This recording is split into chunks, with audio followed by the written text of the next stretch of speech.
expected to miss the remainder of the season after suffering a knee injury yesterday. ESPN Radio's Clinton Yates says this injury could have long-term effects beyond this year. Michael Penix Jr. is a nice kid. He's a good guy. He's dealt with this before, and it was devastating then, and it feels devastating now. Another team is dealing with a quarterback injury. According to ESPN's Adam Schefter, there's concern that Steelers quarterback Aaron Rodgers may have suffered a break in his left wrist during yesterday's win over the Bengals. Also, according to ESPN's Adam Schefter, Eagles offensive lineman Lane Johnson has a Liz Frank injury, which could land Johnson on an injury reserve, but is not expected to be season-ending. The Jets are making a quarterback change. The team has benched Justin Fields in favor of veteran Tyrod Taylor. Tonight at Monday Night Football, the Cowboys visit the Raiders. Dallas is 3-5-1. Vegas 2-7. The game kicks off just after 8 Eastern on ABC and ESPN. To the NBA, according to ESPN Shams Charania, Paul George will make a season debut for the Sixers tonight against the Clippers. He had knee surgery in the offseason. Hey, it's your resident Super Bowl champ, Chris Candy. Coming up Tuesday, the Eagles and the Rams are both 8-2. But who will be number one on my power rankings? Find out at 6:30 a.m. Eastern. It's Unsportsmanlike, weekday mornings at 6, right here on ESPN Radio, ESPN2, and ESPNU. Check this out, y'all. Audio levels full volume. It's go time. This is Border to Border with Matt Josephs. He's super famous. This guy's a fraud, a phony. I respect women. I love women. I respect them so much that I completely stay away from them. Matt, your manliness is overwhelming. Sports. Audio levels full volume. It's go time. Here's Matt Josephs on Richmond's 106.1 ESPN. Good afternoon, everybody. Border to Border, 106.1 ESPN. Matt Josephs here. Another week ahead as we get closer to Thanksgiving, getting closer to the end of the year. Got a lot to get to in the show today. You know what we do on Mondays. It's just you and me and anything you want to talk about here on the show. 327-0888, phone number, text line 804 is the area code if you want to get in. And as always, I like to say you could talk about whatever from the weekend. Basketball, soccer, hockey, football, badminton, whatever happened over the weekend, we could certainly get into it on the show. I like to consider this somewhat of a therapy session. If your team lost, you could come on and we can attempt to dissect it, even if you're a Lions fan who didn't know what the heck happened last night, or if you were a fan of somebody else who did not win, we could certainly talk about it. Or you could puff your chest out and discuss your team here on the show. You know who you are. We get our Miami calls. We get our calls for all sorts of different teams here on the show. But we are wide open here. And I'm just going to say this. First off, I'm going to spend 20 seconds, if that, on the Commanders game yesterday. Because I didn't watch the game. I'm sure a lot of you didn't watch the game. It was a horrendous game. I'm surprised it hasn't started a war because we continue to export terrible football to some of the overseas countries and stuff. It was two really bad teams, two really bad coach teams. It was a Commanders team that couldn't kick a field goal to save their life. And it was two teams that I think we can leave in that country. I think we don't have to bring either of them back if we don't want to. But more power to you if you actually watch the game. But, I'm not going to sit here and break it down. I'm just not. I can't do it. I refuse to subject myself. I'll just say this. That game yesterday showed me Jaden Daniels should not be back the rest of the season. Admit this season's been a failure. Lose out and try and get a better draft pick. Do not bring him back because there's nothing to benefit there. You either bring him back and win some games and then you ruin your draft pick, or you bring him back, he gets hurt, and then you lose him potentially parts of next year. So the season's over. You write off the rest of the season. And you be the adults in the room, and when he complains and says, I want to play, you say, there's no need for you to play. Sit down. We are the adults. We know what's best for you. But they're not going to. But whatever. I'm not going to do that. So we're going to get into a lot of college football on the show today. We'll do some college basketball as well. VCU is at NC State tonight in a huge game. VCU is about a 12.5 point underdog. Total is 163 and a half. So a lot of points expected in this one. We'll talk about that later on in the show. But I want to talk about the coaching stuff over the weekend. Because once again, we saw on College Game Day, Pete Thamel reporting that James Franklin and Virginia Tech are basically talking right now. And they are in the talking stages, and Virginia Tech is getting to the point soon where they are basically saying we need a decision, which makes sense. There's a lot of openings. There's a lot of coaches. I'm sure their list is more than just James Franklin. If he doesn't want to coach or if he doesn't want to decide, then you have to move on. Now, I think one of the sticking points here for this whole thing is I think James Franklin might be interested in Florida State. Florida State is not open now. Florida State will be open at the end of the season. I do not think Mike Norvell can save his job. Now, I guess if they win out, maybe. But I think he is interested in looking elsewhere. And so this is where Virginia Tech has to decide. Is it worth waiting on James Franklin, but knowing you may not get him and then you may lose other candidates in the process? Or do you say you have until this date to decide? If you do not decide, we are moving on. I still think there is also a chance that James Franklin is using Virginia Tech for somebody else. I still think that report came out courtesy of his agent, and it basically said to Penn State, or not Penn State, Auburn, Arkansas, Florida State, whoever, like, we're close to getting James Franklin off the market. So if you want James Franklin, you better say something. You better not wait anymore. And so to me, there is a small part of me that thinks that Virginia Tech is being used in this situation. I think at first Virginia Tech was floating it out there to see what the reaction would be amongst their fan base, but I also think that two can play this game, and I think there's a chance that they that James Franklin's agents like, we're going to be very popular this coaching cycle. And so if we say this is the same thing, this is the same thing that Scott Boras does in Major League Baseball, where he says, so-and-so, the Mets are really interested in so-and-so. Well, if the Mets are interested, that means the Braves and the Phillies and some of these other teams will be like, well, we got to go after the guy, when it's really not true. It's a smart move by the agent. But I find it hard to believe that none of the other openings are interested in James Franklin. Now, that doesn't mean that James Franklin isn't interested in any of the other openings. He could be. I don't know. He could certainly be interested in Florida State. He certainly could be interested in UCLA. He could be interested in any of them, but maybe they aren't saying anything yet. Maybe this is the old dating thing where you go back and forth and, you kind of tell your friends, you're like, I like so-and-so, but you don't tell so-and-so. And so, you float out a test balloon with somebody else and say, well, I like so-and-so. And so you're trying to see what the reaction is. The other thing here is I still don't know if I love the hire. It is an improvement over the last couple hires. He's better than Justin Fuente. He's better than Brent Pry. Now, granted, I think a lot of people are better than Brent Pry. I think a lot of people are better than Justin Fuente. So I think that's an improvement there. But my thing is, the reason why James Franklin was fired is because he couldn't win the big game. Now, Virginia Tech has never won the big game, it feels like, the past couple of years, especially at home. They haven't won that game. So in some respects, it's a great marriage because you have a program and a coach that can't win when it matters. Now, you already have a guy who's recruited this area well, the kid from Trinity.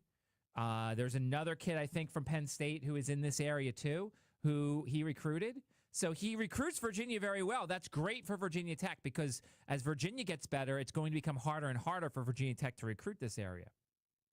So on the one hand, it's a great marriage because the program can't win when it matters and the coach can't win when it matters. On the other hand, maybe that's just what they both need is each other. Maybe he struggled at Penn State for a reason. Maybe coming to the ACC, he's going to have less tough games.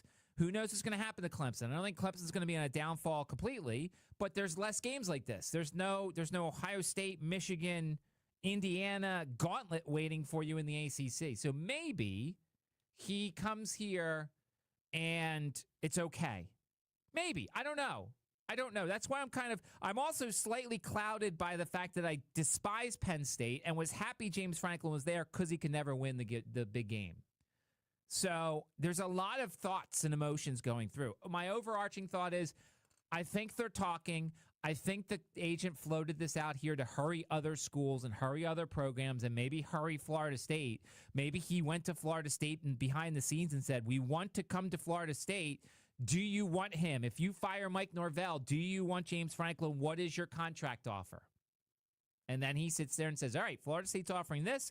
Virginia Tech's offering this. Let's compare and contrast. That's why I think this story came out. this weekend. I think everybody's trying to rush a little bit. I think Virginia Tech wants to know who their coach is so they can start recruiting. And I think James Franklin wants to know who's interested in me, who wants me. He's not going to Florida. He's not going to LSU. He's not most likely going to Auburn, although maybe Auburn would be interested. Penn State's certainly not going to be interested. I don't think he's going to Oklahoma State. I think they like Zach Robinson or Eric Morris, the North Texas coach. So I don't think he would go there. And he's certainly not going to the other group of 5 openings. So I think everybody's just trying to hurry this thing up, which Virginia Tech should do because their opening's not the most attractive opening. So they have to move quickly and get this thing done so they don't have to worry about the rest of it. And they could start getting the kids who decommit. They could start going after those kids, bringing them in, getting them to Virginia Tech. 327-0888, phone number, text line, 804 is the area code. We've got some soundbite on Bob Chesney we'll get to in just a moment. But before then, let's go to the phones. Jerry, what's going on, Jerry? Hey, what's going on, Matt? I'm doing well. How are you? I'm good. I just wanted to talk about James Franklin real quick. I honestly think that would be a great pickup for Virginia Tech. And me and you have discussed this before via text. For one, like you said, he's a great recruit. He can bring all this talent, we got so much talent in the Central Virginia area and the 757. So I think that's one reasoning. 2, he brought Penn State back to relevancy. As you know, with the Joe Paul, Jerry Sandusky issue, he brought them to relevancy. Now, he didn't win the big one, like you said, but he got Penn State to a big title game. And just, he brought Saquon Barkley. So, I mean, that's another reason. Another reason VTech hasn't been relevant for so long. They have not won a ACC championship since almost in 20 years, since probably Macho was there, Victor Harris. So I think he put a leverage in. He's had success. Granted, it wasn't a good season for Penn State this year, but I think it'll be a tremendous pickup if they pick up Franklin based on his resume. And I really don't want him to go to Florida State. I am a Florida State fan, but I just think we should just keep Mike Morrell. It's been a bad couple of seasons, but this season did have some importance because we beat Bama and just everything just started crumbling down when we lost to UVA. But I think we should just stick with Mike Morrell. Hopefully we can get to a bowl game and get 6 wins. And in general with the Commanders, as I told you before, they just need to sit Jaden Daniels down. I don't think they need to put him into any more trouble. And most of it was not even Mariota's fault. It was a kicker. Gay missed 2 field goals. Those on the special teams. But I just say shut him down, get you a top 10 pick, and let the chips fall as they may. Appreciate you, Matt. Take care. And go Niners. Purdy don't deserve that money, though. All right, I'm out. Thank you, Jerry. No, he doesn't. He never did deserve that money, but it's the market that we're in, unfortunately. Don't get me started. You're a loyal listener to the show. You know where I stand on quarterback contracts. They're insane, and Jaden Daniels will be insane coming up in a couple years, which is why the Commanders basically wasted a year of time when he was reasonable. But that's a whole different thing. I get it. I think if you're hiring James Franklin, you're hiring him based on the fact that he won a lot of games and that he's a really good recruiter. My thing is, and I guess it doesn't really matter if you make the playoffs and you lose the top 10 teams. Like Virginia Tech would die to make the playoffs. Would love to make the playoffs. We got a texter who said, I'm not a Tech fan, but Franklin not winning the big game at Penn State should have no bearing on him getting hired at Tech. Those were top 10 opponents. He's not going to see many of them at Tech. He'd win a lot there and do well in the ACC. Here's my thing, though. And I guess it all depends on your state of mind on where you think a program is. Do you think Virginia Tech should be up there in the top 25 year after year? Do you think they should be up in the top 10 year after year? Now, that's a little much. If you think they just need to be in the top 25, then you hire a guy like James Franklin because he's probably going to win. He's going to beat the Dukes. He's going to beat the Boston Colleges. He's going to beat the Syracuses. He's going to beat the bad teams in the ACC. And he's going to occasionally lose to Clemson and Florida State if they ever get really good. And I guess it doesn't matter where your expectation is. If you don't care that they're going to go potentially 8-4, 9-3 with James Franklin year after year, then you're fine with it. But if you'd like to actually win some of these games that he never won, then that's why you don't love the hire. That's why you're not interested in James Franklin. And then the other thing is, let me ask you this. Okay? Why isn't everybody else interested in James Franklin? Think about that for a second. If he's such a good coach, okay? If he's such a good coach, and there are, 12, 13 hire openings right now? Why aren't everybody going after him? Why isn't? Excuse me. Got to speak a little better on the show. Why isn't everybody going after him? Why isn't LSU going after him? Why isn't Florida going after him? Why isn't Auburn going after him? Lane Kiffin can't coach all those teams. Lane Kiffin can only coach one or two of those teams. I'm just kidding. He can only coach one of those teams.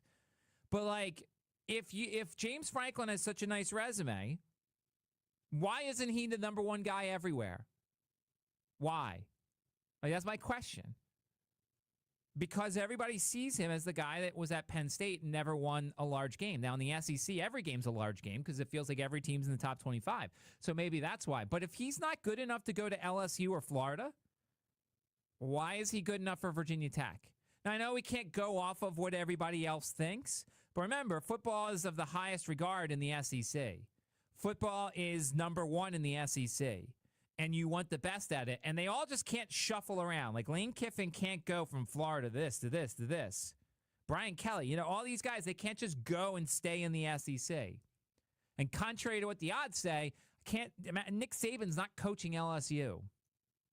For those who missed it last week, Nick Saban was the favorite in betting odds to be LSU's next head coach. I don't think that's the case. But if James Franklin is so good, explain to me why everybody doesn't want him? It's like that attractive person, I'll use a girl or a guy.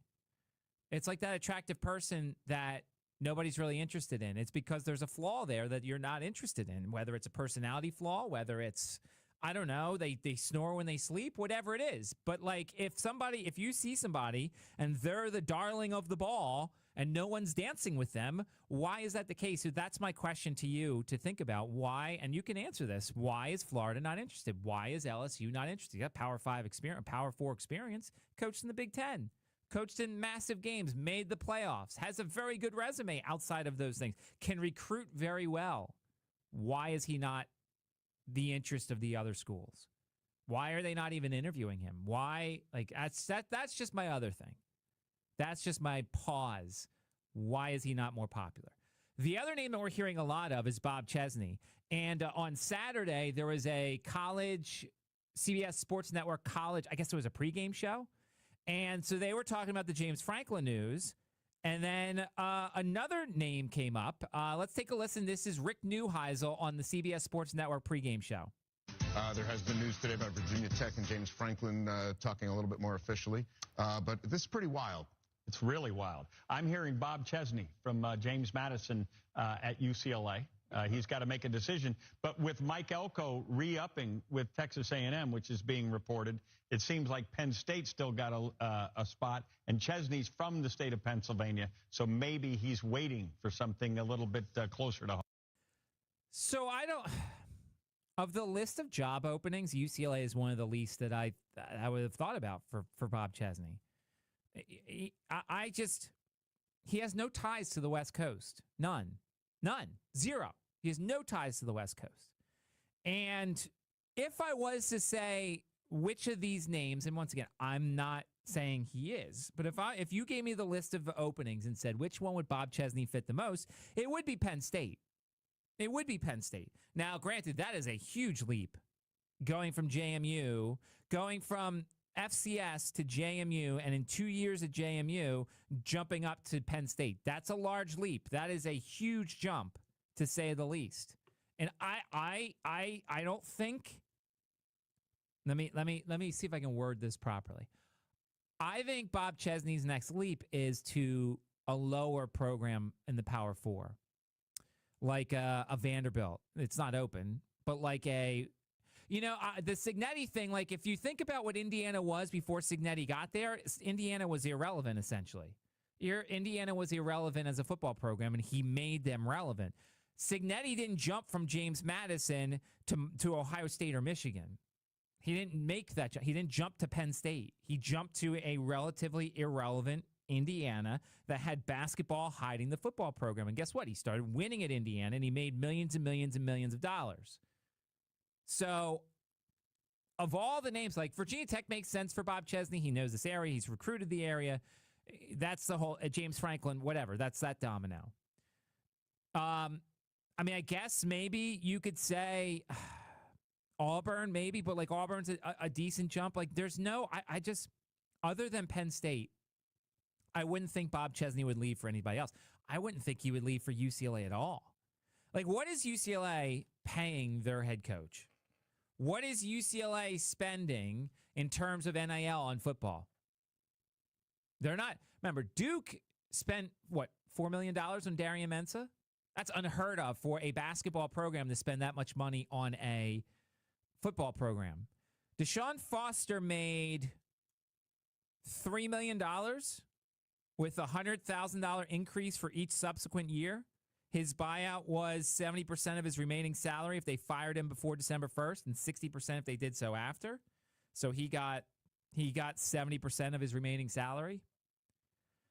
I just, look, JMU's going to try and make Coach Chesney richer. They're going to enhance his contract. That's what they like to say, enhance. There's enhancements in his deal. But, and they certainly can't match any of these other teams. But I just don't know why he would go to UCLA. And I don't know if that's his agent doing what an agent does and telling everybody, hey, hello, UCLA is interested in Bob Chesney.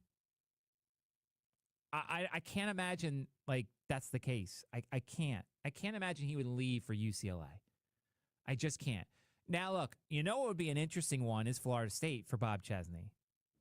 That's still a decent jump, but, like, Florida State right now is not in the top tier of the ACC. They're just not. They've been terrible lately. He's not going to UAB. He's not going to Oregon State. He's not going to Stanford. He's not going to Oklahoma State. I don't think he's going to Arkansas. But, like, I just... UCLA, to me, feels like... and the clip continued, and I didn't use it because it was talking more about the UCLA job. Like, maybe Frank Reich, who is the interim coach at Stanford, really enjoys doing this and decides he wants to go to UCLA. Or maybe you could find something out west. I just don't think an East Coast coach would do well out west. Remember what Bronco Mendenhall did when he came from the West? He was a terrible recruiter the first year or two for Virginia because he had no ties out here. He knew nothing about the Virginia area. He knew nothing about the East Coast because he never recruited out here, not to mention he was recruiting BYU players, BYU-type players for his whole career. So if you're a West Coast guy, I would think you'd probably prefer to get a West Coast coach instead of an East Coast guy because you just can't. Bob Chesney doesn't know West Coast. I don't know if he has any LA players. I don't know if he has anybody in California on his team, but like that would be a weird hire for UCLA. So I think once again, this is the agent throwing Bob Chesney's name out there to put some pressure on. I don't even know who. I don't even know who they're putting pressure on because he doesn't fit anywhere else. He's not going to the SEC, I don't think. But I think his agent is like, hey, let's push this along a little bit. My ultimate guess is unless there's a higher. See, here's what I would worry about if I was JMU. Not the first hires, not this first round, the second round. And I'll get to you in a second, Jay. Here's what I'm worried about, and I know I'm going long, and we'll have some shorter segments, but whatever. This is very important. Here's what I'm saying about the next round. So let's just say Florida hires. All right, I'm going to say Florida hires Lane Kiffin. Then Ole Miss hires John Summerall at Tulane. Then Tulane hires whoever. That's the one I'd be worried about for JMU more than the first round. The first round, I think he's going to be okay. But the subsequent hires that take jobs away from other places, like maybe Bob Chesney's interested in Tulane. Maybe Tulane can pay him more. I don't know. Or whoever Tulane hires from with that job opening. So I don't think this first round is going to be the problem round. I think it's the subsequent hires that will be the problem round for JMU when it comes to Bob Chesney. I just don't think he fits any of the Power 4 openings, and he's not going to Oregon State or UAB. He's just not. Jay, what's going on? How's it going? So, a couple observations, and I'll hang up and listen. If I'm Franklin, I'm not going to the SEC for any of those openings. And here's why. My quickest, best path to the college football program is definitely the ACC for him personally. And unfortunately, I think if Florida State gets rid of their coach, all things being equal, he'll go to Florida State any day before he goes to Tech, because his path to the college football playoff is much, much easier than going through the SEC. Lane Kiffin's not going anywhere. I saw where the Texas A&M coach re-signed, and he had a quote underneath that said, "She's saying we're staying." So, the family and the wife makes a big, big difference. So that, to me, cracked me up. I think Chesney would go to Virginia Tech well before Franklin would. And I just don't think Franklin sees it. For Franklin, let's face it, this is a step down if he went, a huge step down to go from the head coach of Penn State to the head coach of Virginia Tech, regardless almost of your record. I mean, if I was him, I wouldn't go there. But if Florida State opened up, are you kidding me? Now, you talk about a program, in my perspective, that has a huge heritage. I mean, let's face it. Tech Bema area is gone. It's been gone. Fuente didn't work out. These other coaches didn't work out. But I think Chesney would work out at Virginia Tech. And again, it's a family decision. The family part and the wife part, happy wife, happy life, is a major factor in the decision-making process. And we don't know what's happening. I don't care for Jimmy Sexton. I think the NCAA's got to rule out. You can't be the same agent for Shane Beamer and Chesney and Franklin. And I don't care for that at all. I think they're just, they're working the system. And I get that part. But they've got to make a decision soon. I don't think the decision will be made for Tech until after the UVA game. And here's why. Because it takes two to tango. I mean, you get an offer on the table, and if you're somebody like Franklin, you're going to be like, all right, I'll see how it goes. Let's face it. We want him, in my opinion, much, much more than he wants us. Just my perspective. And Chesney, in my opinion, yes, you're right, it's a huge, huge jump. But it was a different day and time. Look at Beamer. He came from Murray State to Virginia Tech. I know it was a different time and era, but, we'll just look at those factors, and I'll hang up and listen. Thanks. Thanks, Jay. And it's funny, as you just said that, I'm reading on Twitter, because it's Flight Aware season, that there was a flight today to Lane Kiffin and his family flew to LSU. So, it is flight tracker season. Jack does that more than I do. I'm not really the flight tracker guy. I'm more of the follow on Twitter guy, but I did find that interesting. Look, I think it would be a step down for James Franklin. So here's my thing, and I promise we'll break in a second. I know. Jordan's giving me the look. I want to know, what's the most important thing for James Franklin, okay? Here's my thing. If James Franklin's worried about money, he ain't coming to Virginia Tech, because Virginia Tech's not going to pay more than Florida State and maybe some of the other places. I don't know. If he's more thinking about his next job, not this one, his next one after that, then yes, Virginia Tech's a great place to go. You win at Virginia Tech, that gets you into the SEC, okay? He shows that he can win. He can win some games against top 25 opponents. Then he goes to the SEC. Virginia Tech will not be James Franklin's final job. Or does he care about winning and getting into the CFP, like Jay just said? If he wants to win and get into the CFP, then yes, Jay's right. He needs to go to the ACC, because it's going to be easier than going through the SEC. The other thing that's out there, though, is don't forget, in 2030, all this stuff's getting jumbled up. Everything's getting jumbled up. The conferences we know as of now will be jumbled up. And for those who have not been kind of paying attention, 2030, 2031 is when all the TV contracts are up for all the conferences. What we know as the ACC today will not be the ACC in 2030, 2031. It will not be. The grant of rights deal will be as low as it can possibly be, making it very easy to leave. And the SEC and the Big Ten will be negotiating TV deals. And so everybody's going to be moving. So what we know of now is not going to be there in 5 years. So I need to know what James Franklin's goals are. Money, playoff wins, or the next job after this one. Two of those, Virginia Tech's not a good answer. No, excuse me. Two of those, Virginia Tech is a good answer. College football playoff is an easier path, and the jump to the next job easier to do at Virginia Tech than the next one. The only one's money. If he's out there for money, Virginia Tech's not the answer. They're not going to outpay other places. All right, we did a really long segment. Let's take a timeout. Coming up, if you want to comment on this, if you have some thoughts on the coaching search, what we learned over the weekend, James Franklin to Virginia Tech, maybe. Bob Chesney interested in UCLA, I don't know. You could certainly comment on that. We'll go on the field after the break. Virginia with a very impressive win. JMU with an impressive win. Where does that leave everybody as we get ready for the rankings tomorrow? We'll talk about that as well. We'll take you up until 4, 106.1 ESPN. Holiday cheer and gear is back. Help make this holiday a special one by donating new sporting gear Thursday, December 4th at the new Henrico Sports and Events Center in Glen Allen. Hi, this is Kurt with Classic Party Rentals of Virginia. As 2025 comes to a close, we're looking back on all the moments that brought our community together. The weddings, corporate events, festivals, and family celebrations that became lasting memories. Thank you to our amazing clients, partners, and team for trusting us to help make those memories possible. Here's to another year of shared laughter, new beginnings, and unforgettable celebrations.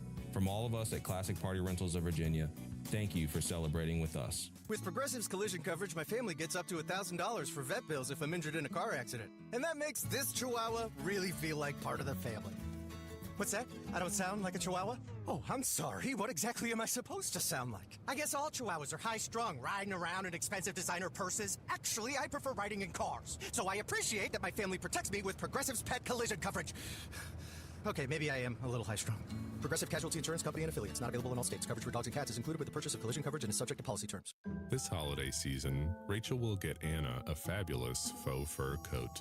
Anna will say Rachel shouldn't have, but Rachel didn't.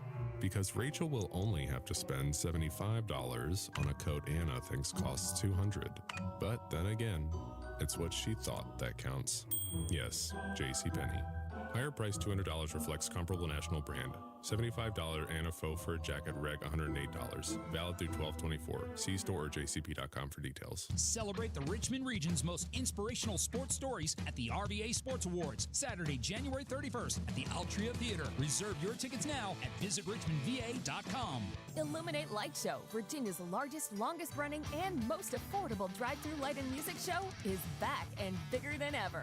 We're talking 3 million lights spanning a 2.5-mile route, all perfectly synchronized to some of your favorite Christmas tunes. Cap off the evening inside Santa's Village for food, fun, and shopping, and of course, pictures with Santa himself. Illuminate Light Show, 5:30 p.m. nightly at the Meadow Event Park in Doswell. More info at illuminatelightshow.com. Family owned and operated for over 12 years. Oh, hey, welcome to gift wrapping. Whoa, Zoe Saldana. Hey, can you wrap these, please? Wow, iPhone 17s. You splurged. At T-Mobile, you can get 4 iPhone 17s on them. The new center stage front camera is amazing for group selfies. It's the perfect gift for everyone. I'm the worst. I only got my mom a robe. Well, it's better than socks. So I have to trade in my old phone, right? No, at T-Mobile, there's no trade-ins needed when you switch. Keep your old phone or give it as a gift. Incredible. In fact, wrap up my old phone, too. For my Aunt Rosa. Forget that. Aunt Liz will be jealous. Sounds like my family drama. Oh, I got it. I'll give it to my abuela. I'll take reindeer paper with... Hey, where are you going? To T-Mobile! The holidays are better at T-Mobile. Get 4 iPhone 17s on us. No trade-in needed when you switch. Plus 4 lines for just $25 a line. 24 monthly bill credits and 4 eligible port-ins on essentials for well-qualified customers. Auto pay plus taxes, fees, and $35 device connection charge. Credits ended. Balance due if you pay off early or cancel. Contact us. Finance agreement 256 gigabytes, $830 required. Visit T-Mobile.com. Hey, Richmond. Looking for more Fits the Bill content and behind-the-scenes looks into the show? Well, follow us on Instagram at Fits the Bill ESPN RVA. You'll get all of the clips, exclusive hot takes, and so much more. Follow us at Fits the Bill ESPN RVA on Instagram. Welcome back, 106.1 ESPN. Matt Joseph's here. Just out from the Commanders. They have cut Matt Gay. They have left him in Germany. No, I think they probably, or excuse me, Madrid. No, I think they let him come back, and then they cut him. I would hope. Daniel Snyder would have left him there. Do we not agree? Daniel Snyder would have 100% left him there. because they'd have cut off his key card and said, find your own way home. Exactly. They've been like, you have to go buy your own plane. At least I think Josh Harris let him come back and then decided to let him go. And so now everybody's... How awkward is that 6-hour flight, though? Oh, God. Well, like I'm sure he probably he probably got on the plane, or he probably got back to the locker room and was like, yeah, I'm probably done here. Yeah, I think they let him sit in the luggage hold, maybe, or I don't know where he is, but they just announced that 10 minutes ago. Does that mean, as everybody's speculating, is my guy? And look, when I say my guy, I mean on the field, not off the field. Don't misconstrue this. Is Justin Tucker the next starting kicker for the Commanders? Oh, that would be interesting. Because if you're the Commanders, who cares about the rest of the season? Like, who cares? Who cares what the bad publicity is? Yeah, I don't know if they go for that, but, I mean, I could see them maybe going after someone like Younghoe Koo. No, isn't he with the Giants? Did he sign up with the Giants? I thought he was with the Giants. Okay. I'm pretty sure he's with the Giants. Now, I don't know if he's with the Giants practice squad or not. But, yeah, I mean, Tucker technically is the best available kicker free agent. So it might as well. And by the way, let me just say this one more time because I don't need anybody coming after me. What he did off the field was horrendous. If it's true, and it probably is because 18, 19 people aren't lying, it is horrendous what he did off the field. Horrendous. Terrible. Awful. Doesn't mean I can't like what he did on the field. That's completely different. Just going to clarify that before people try and cancel me and say something. But I was, everybody knows I love Justin Tucker, the on-the-field guy.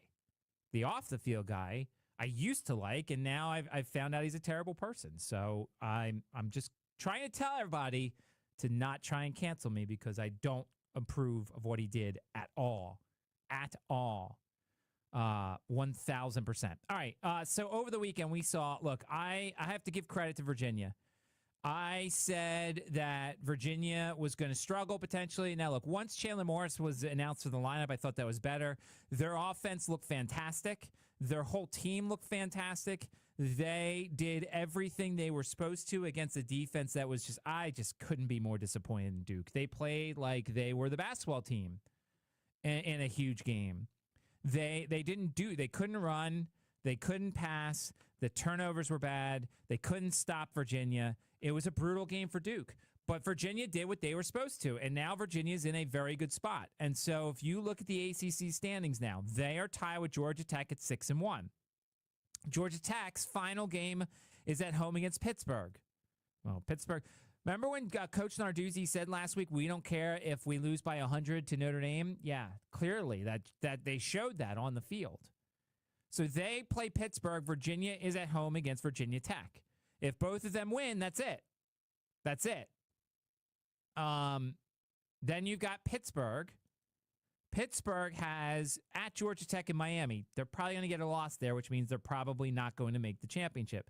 SMU is 5-1. SMU plays Louisville at home and then has a sneaky road trip to Cal, so there's no guarantee there. Now, if you want to talk tiebreakers, SMU has not played against Georgia Tech or Virginia.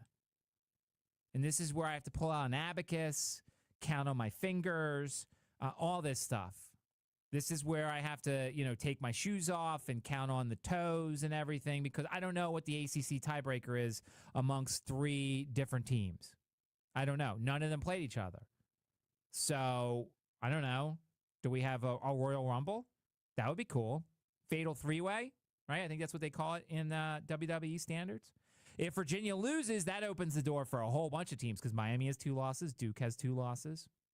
So if Virginia and Georgia Tech win, that's it. It's over. Well, I guess technically if Pittsburgh could win and then, I don't know, just win if you're Virginia. They have a bye week. They have 2 weeks to prepare. Virginia Tech is probably toast. Spoiler alert for the show tomorrow, I will be moving Old Dominion ahead of Virginia Tech in our top 5. Virginia Tech just didn't play great against Florida State. Pitt has at Georgia Tech and home Miami. I just can't see them winning both of those games. So really, I think it comes down to SMU, Virginia, and Georgia Tech. But the Cavaliers did everything they were supposed to. They get a bye, which I wonder if they hate this late bye week. I wonder if this is not the best time for a bye week for Virginia because it's so late. On the one hand, you get to rest and you get ready for the rivalry game. You get 2 weeks. You get the rest advantage. But, like, it's also so late in the season. I don't know. I'd have to ask. I'm trying to get a UVA player on or Tony Elliott. We'll see if they get back to me or if we do it next week as they get ready for Virginia Tech. But I wonder if, like, the late bye week is not exactly their favorite thing. And then JMU. JMU did what they were supposed to. They crushed them. They destroyed them. They got the loss from South Florida by Navy. And now I think my prediction is that Tulane is the one that gets in for now. That's my prediction. I think the committee loves the AAC. I think the committee, we'll debate the numbers and everything and stuff tomorrow, but I'm saying on Monday right now at 3:40, my prediction is the committee rankings tomorrow say Tulane, and I think that's good because I think they have to go out and destroy Washington State.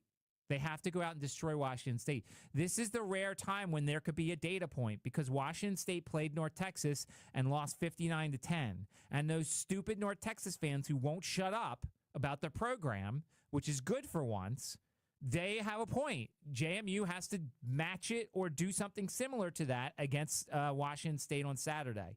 And I understand it's a rare non-conference game, and I understand that they've clinched everything in the Sun Belt, but, like, they have to keep playing. They have to be motivated. They have to keep going. So I think they have to go and they have to destroy Washington State. I think Coach Chesney has to go out of his way to run the score up if he has to. If he has to. Now, the thing is, you could be just that much better and you could just do it anyway. But we'll see what happens. Got a text here. We do not know the time yet of Virginia Tech. It was placed on a 6-day hold, so we'll find out this coming Saturday, what time Virginia Tech is. My guess is it'll be a noon time on the not noon on the CW because they have something already on. No, they do not have something on the CW until 3 o'clock. They could try and shove it in there, or they could make it the 7 o'clock game on the CW. My guess is it's going to be a noon start time. I just don't think Virginia Tech adds very much to it, and I don't think it's a rivalry that makes ripples across the country. I think it's a rivalry around here, but I think that it's going to probably be a noon time, maybe 1 o'clock. I don't know. I don't think it's going to be a great time, and I think it's going to be an early start time. That's my guess. All right, let's take a time out. Coming up, we'll get into some NFL talk. We'll do some other stuff. College basketball tonight. VCU is a huge game. We'll get into that as well. You're listening to 106.1 ESPN. Cooler fall temperatures are coming, and that means perfect weather for a round of golf at Queenfield Golf Club. Queenfield is a beautifully secluded 18-hole course just a few minutes east of Mechanicsville that offers a spacious driving range, practice greens and bunkers, and professionally maintained golf course. Take the afternoon off or schedule your tee time today by calling 804-769-8838 or reserve your spot online at queenfieldgolf.com. Queenfield Golf Club, RVA's best-kept secret. Tune into the ESPN Richmond Herman Allen Sports Play of the Day, presented exclusively by Herman Allen Plumbing and Cooling, your premier Lennox dealer. How would you like a free dinner? That's right, a free dinner. Hi, I'm Jeff Trice with the Insurance Doctor, and I've been telling you for years how nobody beats the Insurance Doctor's prices, and now I'll prove it. Just bring your current auto insurance policy into the Insurance Doctor location nearest you, and if we can't beat your price, I'll buy you dinner at the restaurant of your choice. So now is the perfect time to shop your auto insurance, because I'll either save you a ton of money on your car insurance or dinner's on me. Either way, you get paid. Our competitors like to say they can save you money on your car insurance, but only the Insurance Doctor has a low price guarantee. So no matter who you're with, we will beat their price. It's guaranteed. Oh, and by the way, I'll throw in your own personal agent for free. Just bring your current auto insurance policy into the Insurance Doctor location nearest you. I'll either save you a ton of money on your car insurance or dinner's on me. So call us today and see why I say nobody beats the Insurance Doctor. Bob Black and Matt Joseph's Cheer and Gear broadcast live Thursday, December 4th at the Henrico Sports and Events Center to benefit the Salvation Army Christmas Assistance Program. Commander Sundays start at Northwest Stadium, and Raisin Hale is there. Fan energy, game buzz, and Richmond's voice on Washington football. Raisin Hale, Thursdays at 6, only on your home for the NFL all season long. 106.1 ESPN Richmond, presented by Papa John's. Welcome back, 106.1 ESPN. Matt Joseph's here, taking up until 4. Sports Huddle from 4 until 5.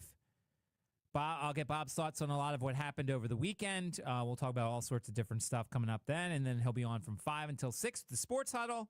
Oh, I called that the Mashup Hour. You know what 4 to 5 is called. Just a reminder for JMU fans who might be listening, Talkin' Dukes this week is at 5 o'clock. It is at 5 o'clock this week. We have a Spider game on Wednesday as they take on VMI.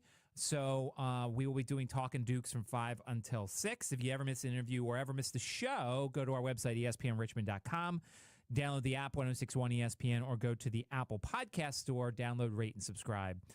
You can certainly do so there. All right, college basketball tonight.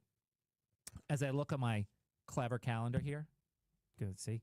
Clever calendar right there. I wrote it up. Tonight we have a huge game. VCU's at NC State. VCU's about a 12.5 point underdog. Total's 163, 163.5. You're probably wondering, why is the total so high? NC State's 3 games so far, granted against lesser opponents than what they will see tonight. 114-66 over NC Central. 94-70 over UAB. 110-64 over UNC Greensboro. Will Wade has his team running, doing a lot of running, and being successful at it. He's got a lot of great transfers on this team. Brings over Darian Williams from Texas Tech. Brings over Kadir Copeland, who was at Syracuse, and then with him at McNeese State. He brings over Trey Holloman from Michigan State. Van Allen Lubin, who was at North Carolina. Like, he's got a lot of talent here. He's got 4 guys who average 10 points or more. There's a lot of things here to be, I wouldn't say afraid of, but it's a lot of stuff to be concerned of. It is the first true road game for VCU. They played the other game in Frisco, Texas. VCU has shown defensively at times it struggles. Gave up 74 to Wagner. Now, granted, some of that was late when they were already up by a lot. They gave up 80 to a very potent Utah State team. And then you kind of throw out the St. Peter's game. St. Peter's' offense is not great in the least. My thing is, you know, this is a VCU team that's still learning how to play together. They're still learning how to play together. They are learning how to use this rotation, which I think will get shrank a little bit as the season continues to go on. We've already seen, you know, Keyshawn Mitchell played in one of the 3 games. Jordan Tillery played in one of the 3 games. So I think Coach Martelli's trying to figure out what works best and with who in the lineup. This is not necessarily the best game to try and continue to figure things out. There's a lot of talent, don't get me wrong. VCU is a very good team. But this is a team that's still trying to figure things out. Now, the unfortunate nature of this game is this is potentially their last opportunity to add to their resume, depending upon what happens to New Mexico. If New Mexico is good this year in the Mountain West and they beat them at home, that's great. That'll help the resume. The MTE, there's always a possibility they get another game or 2 there that's going to help. But, like, this is the game, since you lost to Utah State, this is going to help the resume out. If you lose to NC State and it's a close game, okay, that's great. If you get blown out by NC State, that's not going to help. This is why I was slightly disappointed by the non-conference schedule. I completely understand it because of the roster being completely new. But I also think that last year should have helped them realize that if they don't win the A-10, they may not have gotten into the tournament, and you have to have one eye scheduling towards that because the A-10 is not going to help you. Clearly, Bernadette's not an ally of VCU, giving them Fordham for 2 games this year. She's not an ally when she should be as the commissioner of the conference. The commissioner of your conference should help your best teams out to make sure they get to the NCAA tournament. Dayton, VCU, St. Louis, GW. Before the season gets Loyola. Like, you should be helping these teams get the most opportunities for the best games, not hurting their opportunities. But that's an argument I've already had several times already. So it's not a must win because they can, you know, this season, it's the 4th game of the season. It is a would really like to have win, if you know what I mean. That's what I'm thinking. So we'll see what happens. NC State's good tonight. I'd like to see the Rams play well. I'd like to see them improve in certain respects. It's on the ACC network tonight, 7 o'clock. The YouTube thing is over, so that's great. You can see it now. But we'll see. I'll be interested to discuss it. But good luck to the Rams tonight, and I'm really happy that Will Wade scheduled this game because it shows that he is not scared like Mike Rhodes, who is scared and refuses to play this home and home. either way, which is disgraceful. But whatever. We move on. We take our final timeout. We'll get you set for tomorrow after this, 106.1 ESPN. Coast Appliance, we've decided to give you Black Friday pricing all month long. That's right, save up to 75% off Virginia's largest inventory of new appliances. Our biggest discounts of the year on ranges, refrigerators, washers, dryers, everything. Plus special financing with no interest until 2027. Offers good while supplies last, so don't wait. Score the best deal of the year on the new appliance you've been looking for. The Black November sale going on now at East Coast Appliance, where you always get the best price or it's free. At East Coast Appliance, we used to shop all over town to make sure you were getting the best price. Now we use AI to make the process easier and a whole lot faster. We have electronic price tags on all of our appliances that scan our competitors' prices and then check our prices to make sure we're lower. We take our best price guarantees seriously, and this helps to save our customers time and money. So if you're in the market for a new appliance, just stop by your local East Coast Appliance Superstore and see for yourself. East Coast Appliance, the best price or it's free. Talk about stepping up. It's time to level up your game. Introducing the all-new ESPN app. All of ESPN, all in one place. Your home for the most live sports and the best championship moments. The electricity is palpable. Step up your game with no annual contract required. It's the ultimate fan experience. Level up for more on the ESPN app or at stream.espn.com. Sign up now. Coach Saban here, and let me tell you, every second matters. Preparation is everything, and that's why I trust Kidde Smoke Alarms. And as North America's #1 home fire safety brand, they're built to respond over 25% faster to smoke detection. Kidde helps protect what matters the most. Find it at the Home Depot. How doers get more done. #1 claim based on total household installations as of December 2023. 29% faster average smoke detection based on internal testing of smoldering wood fires for Kidde 9th edition versus leading competitor 8th edition products. The Bentelli Holiday Sales Event is on now through December 24th. Great selection of LSVs and special finance rates are available. Cruise your neighborhood in style with a street-legal low-speed vehicle from Richmond LSV. Richmond LSV is a proud supporter of holiday cheer and gear on December 4th at Henrico Sports and Events Center. Contact us at richmondlsv.com or text 363-4351. Fun, fully charged. Richmond's waking up to sports talk that hits different. It's Fits the Bill with Jack Fitzpatrick. Weekdays from 8 to 10 a.m. on ESPN Richmond. Welcome in. Monday Night Football tonight. Dallas and the Raiders. At least the Manning cast is on tonight. I haven't looked to see who the... President Bush, Guy Fieri, and Derek Carr are the guests tonight. Okay. I guess. I didn't know. I guess Guy Fieri's a Raiders fan? Okay, I didn't know that. I would imagine. I think because he has a bunch of restaurants in Vegas. Good. Okay, so we're selling out there. All right. Derek Carr is obviously a former Raiders quarterback. And I'm guessing President Bush is a Cowboys fan because he's a Texas guy. So, all right. I may not watch the guests. I've always said the Manning cast is so much better when it's just them. They don't need guests. Or if they're going to do guests, let's just do current football players or ex-football players. Like, let's not do the other stuff. But yeah, so that's the Manning cast tonight. The Cowboys are a 3.5-point favorite. Total's 49. I mean, listen, as an Eagles fan, I don't really care what anybody does in this division. I mean, if the Cowboys want to lose, that's fine. But I'm not really concerned about anybody else. Listen, I really think that it's the Rams and it's the Eagles are the best teams in football. Like, I get it. The Bills at their best look amazing, but the Bills are far too inconsistent, much like the Packers. The Packers look amazing, but they nearly lost to Jameis Winston. Like, let that sink in. If Jameis Winston didn't do what Jameis Winston does and throw late interceptions, they might have lost to Jameis Winston, who hadn't played a single down all season. So the Packers are really good, don't get me wrong. And despite the fact that what happened last night, the Lions are a really good football team too. But, they just happened to run into the Eagles. Now, the Eagles can't score, but they can hold you off the scoreboard. So maybe it's Trent Dilfer all over again. Who knows? But it was an interesting weekend. And yes, before everybody jumps on me, it was a terrible call to end the game. I said it on Twitter. I will say it again. It was a horrendous call. There were several the other direction too. But okay. That's where I wish there was replay assist for everything. I wish there was replay assist for everything because, let's correct everything that could be wrong, not just one or two things that benefit the Kansas City Chiefs, which, by the way, my God, could they miss the playoffs? Roger Goodell might go insane if the Chiefs miss the playoffs. I don't know if he can continue to live if he doesn't have the Chiefs in the playoffs. We will be back tomorrow. We'll recap the VCU game, get set for some other college basketball, and we will continue with the week ahead. Stick around through the break. The Mashup Hour is next. Bob will join me, 106.1 ESPN.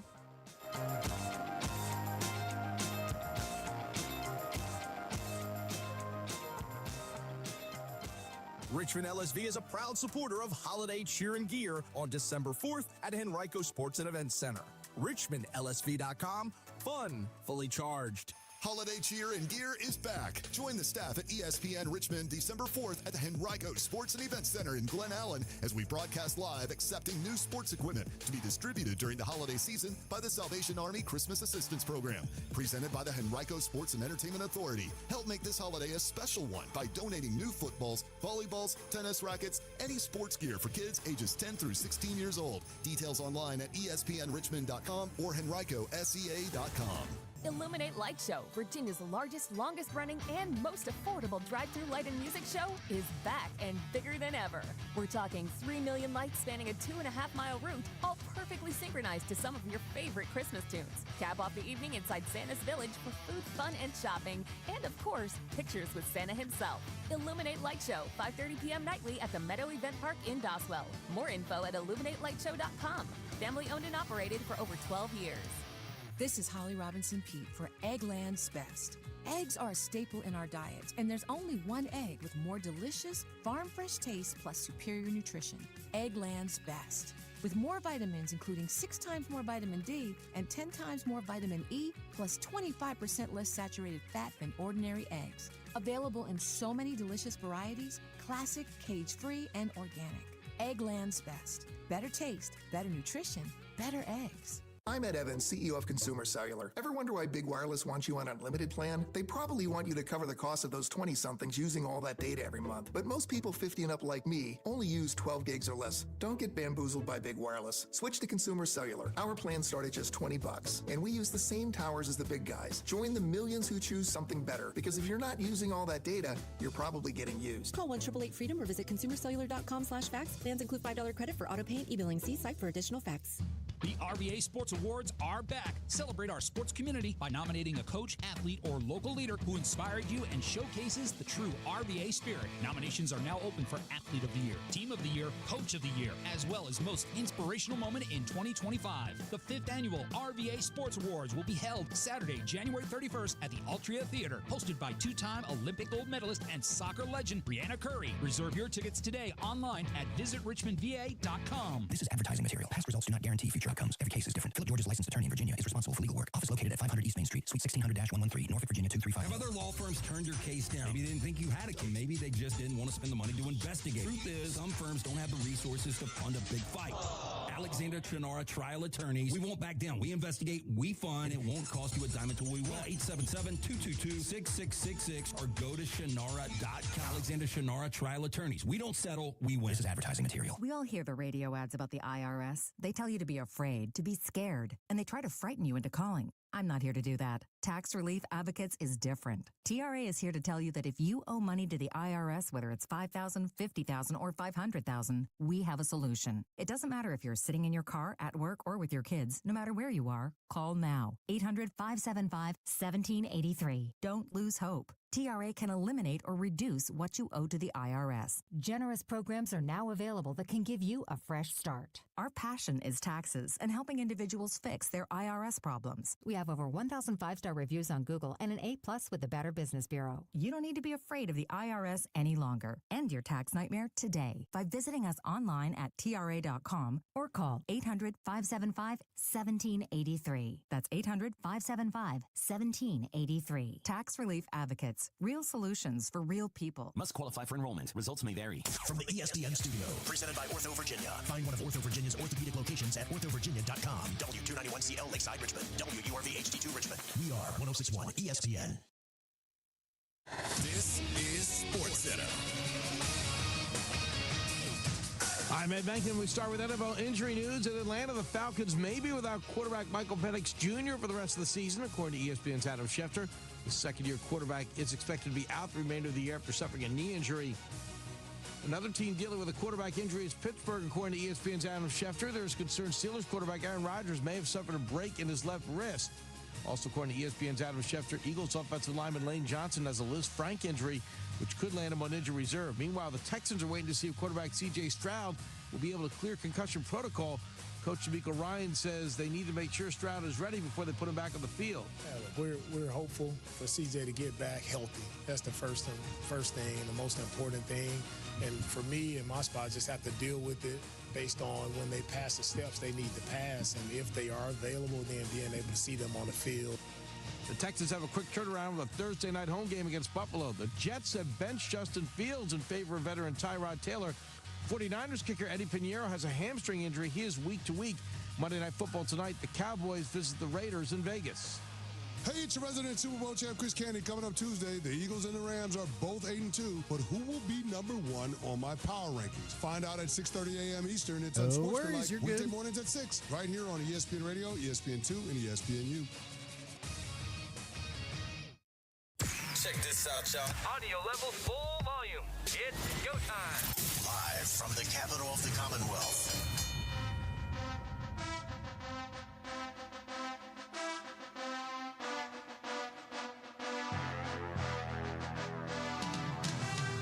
This is the Mashup Hour of Border to Border and the Sports Huddle with Matt Josephs and Bob Black. Welcome in on a Monday, 106.1 ESPN. Matt Josephs here alongside Bob Black as we get you set for another week closer to Thanksgiving, Bob. And I know you said that's your favorite holiday. It is impressive the lack of respect Thanksgiving gets in the national picture, don't you think? Really? I think it gets well, the reason it does is because everybody's on to Christmas already. That's what I'm saying. Yeah, like we haven't even come close to Thanksgiving. And I'm already not as tired of Christmas ads as I was of political ads because Christmas is better, obviously, than that. But, yes, you're right. I'm going to start, a petition. Thanksgiving should get more respect.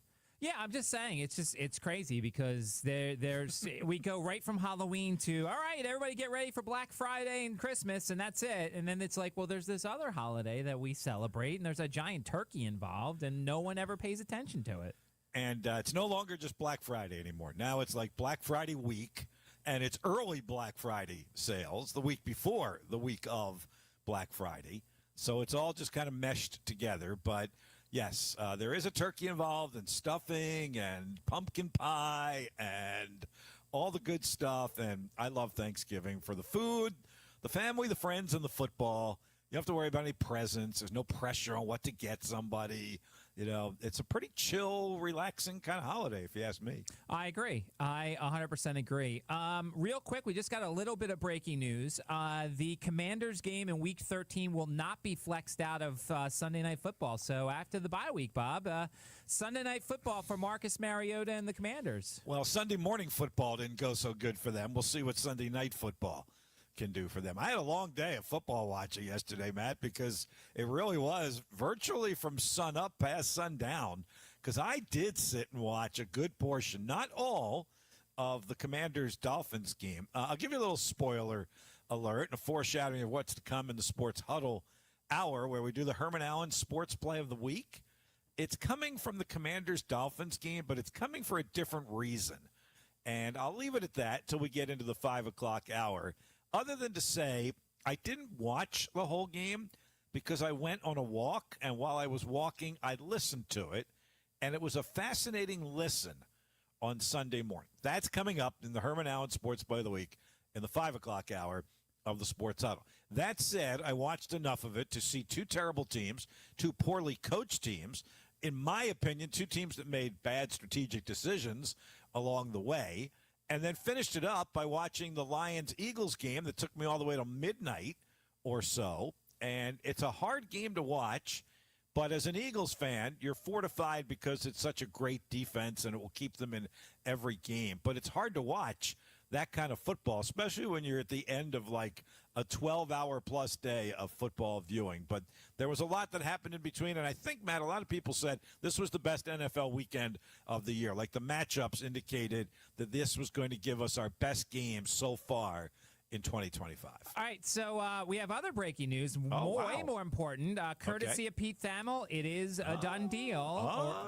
Virginia Tech is finalizing an agreement with James Franklin to become the new head coach of the Virginia Tech Hokies. Well, now that really is breaking news. That is real breaking news, Yeah, yes. that is real breaking news, and he broke it first on game day. I was watching game day Saturday morning, and he's the first one who came on and said that they were in the early stages of talks, but by Monday or Tuesday, they could have a deal done. So good for him to be on top of that from the start to the finish of that one, and good for Virginia Tech. Whether you like it or you don't like it, they got their guy, Matt. That's the bottom line here. I think it's pretty obvious that's the guy they wanted. Now, you can agree or disagree whether that should have been the guy that they wanted, but I think it's pretty clear that is the guy that Virginia Tech wanted, and with all those other jobs out there, they got their guy. So I go back and forth on this because I think in some ways they're a match made in heaven, Bob. Virginia Tech never won a large game the last couple of years, and neither is James Franklin. Every tough team he played, he never won. So in that way, they're good together. But I love his recruiting. I think he wins the games he's supposed to win, so you're going to get 7 or 8 wins, it feels like, a year. But it just my question is, Bob, why wasn't he more popular amongst all the other job openings that were out there? Well, we don't know if he was or he wasn't. I mean, how do you know whether any of those other schools were really seriously considering him? I don't know. I guess it would have gotten out like it did Virginia Tech, but I think there's a lot to the theory that Virginia Tech wanted it out there. They wanted people to know that that's the guy they were going after. He got positive feedback, rave reviews from all the national media. Like Virginia Tech came out of this thing looking really good. Like everybody from Pete Thamel to Nick Saban literally advocated James Franklin to Virginia Tech. So they look really good in this whole thing, at least on the national landscape. And again, you may agree or disagree with whether he should be Virginia Tech's coach. I think he'll do well. I think he will keep them in the conversation for an ACC championship every year. He'll keep them in the top 25 probably year in and year out. And, you know, maybe he wins the big game in the ACC that he couldn't win in the Big Ten because it's not going to be Ohio State and it's not going to be Michigan. It's going to be different. And I do think he, given the chance, he has the opportunity to put Virginia Tech in the conversation for major bowl games and college football playoffs on a regular basis. Well, and he's the guy who's won a lot, or he's recruited a lot here, which I think is very important because, we've seen this program. They still, I don't feel like, Bob, they put as much of an emphasis in the Central region as Frank Beamer did. I think Fuente was here a little bit, and it felt like Brent Pry was here a little bit, but James Franklin has won a lot of recruiting battles here in the state, which I think is very important. I think that was very important to the people at Virginia Tech that made the selection, that he's able to recruit the Mid-Atlantic region the way he did at Penn State.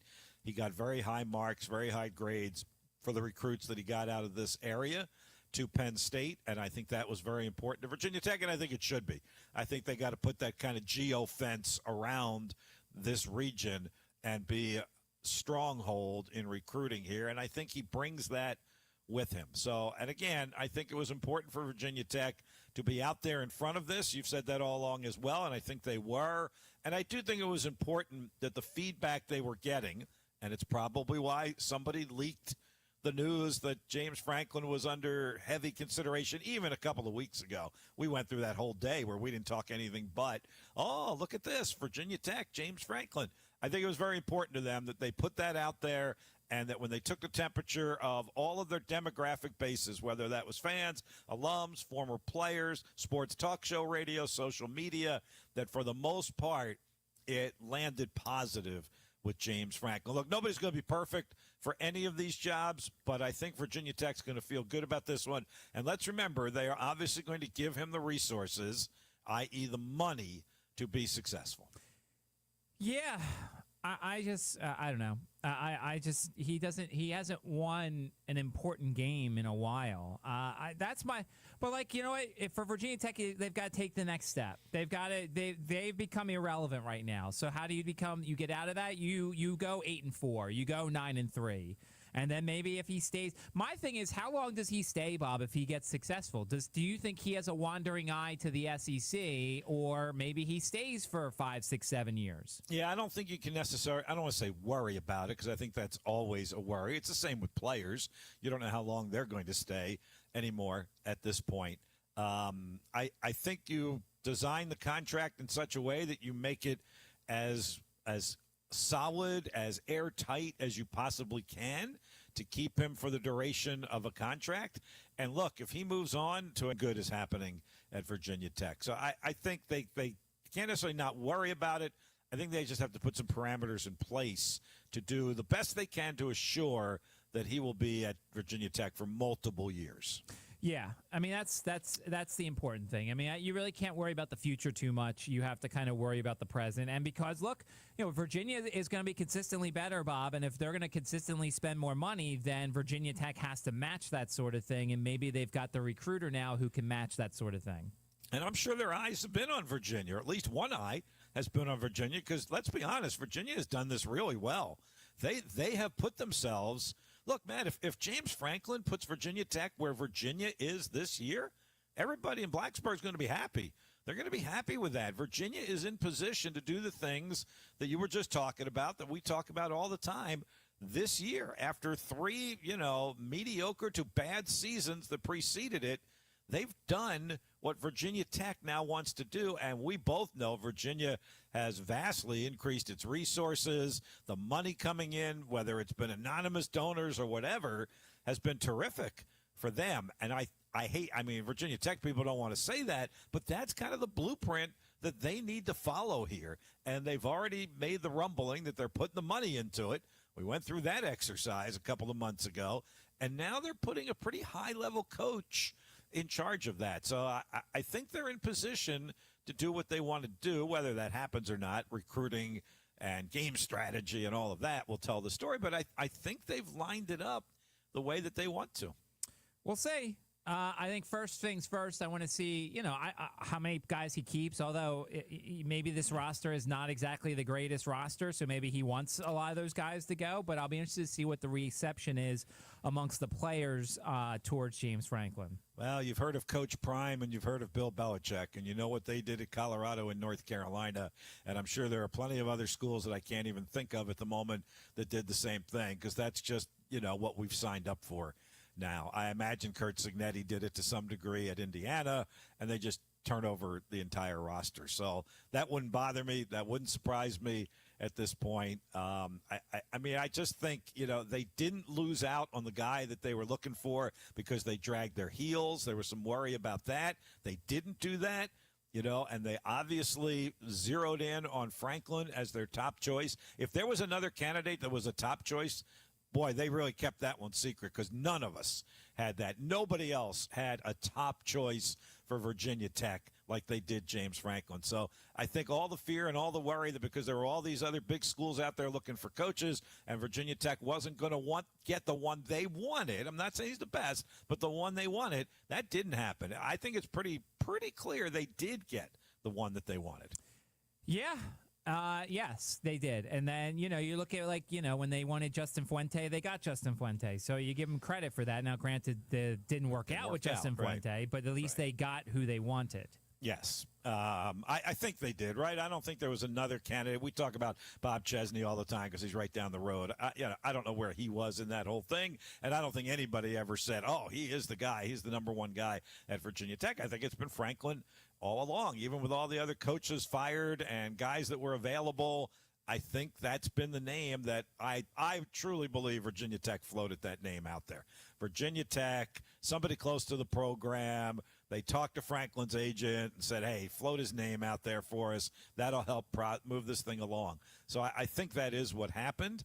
And I think they're doing this, assuming they dot all the I's and cross all the T's.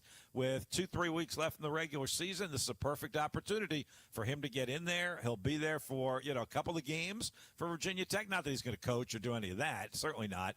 But he will have access to be able to see up close and personal what this roster actually means and looks like. So I will give Virginia Tech credit up to this point. Now, the proof is still in the pudding. They still got to go do this. They still got to go get the right coaches and players, and then they got to put the representative team on the field. We'll see what happens. Next year, they play at Miami and at Clemson. Those will be the two toughest games, presumably, in the ACC. I was just looking because I wanted to see what their non-conference schedule was. VMI, ODU, at Maryland, JMU. Their non-conference schedule next year. So, they don't give him a tough schedule to start out. Well, and I mean, the couple of games that you mentioned that will be the big games on Virginia Tech's schedule, those are reasonable games to win, and maybe not even in the first year of the James Franklin era. I mean, he's got some rebuilding to do here, but those are the type of games to your point, yes, he does need to win. Those are the ACC versions of Ohio State, Michigan in the Big Ten. So he does need to win them. Now, whether he absolutely has to win them next year or not, I don't think I'm ready to quite go that far. And I'm chuckling a little bit, but when you rattled off the non-conference games, the biggest game on his schedule next year might be James Madison. I mean, you got to find a way to win that one. You can't lose to JMU, as good as they are, and potential college football playoff team this year. But that's not one that you can lose, if you ask me, if you're Virginia Tech. And I've brought James Franklin in for all these millions of dollars, and I'm putting all these millions of dollars into these players, far more than James Madison probably will be, even by next year. That's a big game next year for James Franklin. Right, and that is if they don't buy out of it, which, who knows? Maybe he doesn't want to play that game. Maybe. Who knows? Yeah. 327-0888, phone number, text line 804 is the area code if you want to comment on the news that James Franklin seems to be the Virginia Tech new head coach. They are finalizing an agreement and are going to hire him. You mentioned Bob Chesney. So Saturday, Bob, on the college football pregame show, I think it was on the CBS Sports Network, they were talking about the James Franklin news, which at the time was up in the air. And Bob Chesney's name was brought up with a job that we never even thought about. So I have a clip here. You'll hear the host talking about it. And then this is Rick Neuheisel on Bob Chesney. There has been news today about Virginia Tech and James Franklin talking a little bit more officially. But this is pretty wild. It's really wild. I'm hearing Bob Chesney from James Madison at UCLA. He's got to make a decision. But with Mike Elko re-upping with Texas A&M, which is being reported, it seems like Penn State still got a spot, and Chesney's from the state of Pennsylvania, so maybe he's waiting for something a little bit closer to home. So, Bob, of all the jobs that I'd be quote-unquote worried about for Coach Chesney, UCLA just never crossed my mind. Where do you think that came from? Like, we talk all the time, or I talked all the time, about somebody at Virginia Tech or close to the program purposely floating the name James Franklin out there. Why in the world would the name Bob Chesney be floated at UCLA? And if it's truthful, why that connection? Like, what's the connection? I guess you don't need one necessarily, other than you see he's a hell of a coach.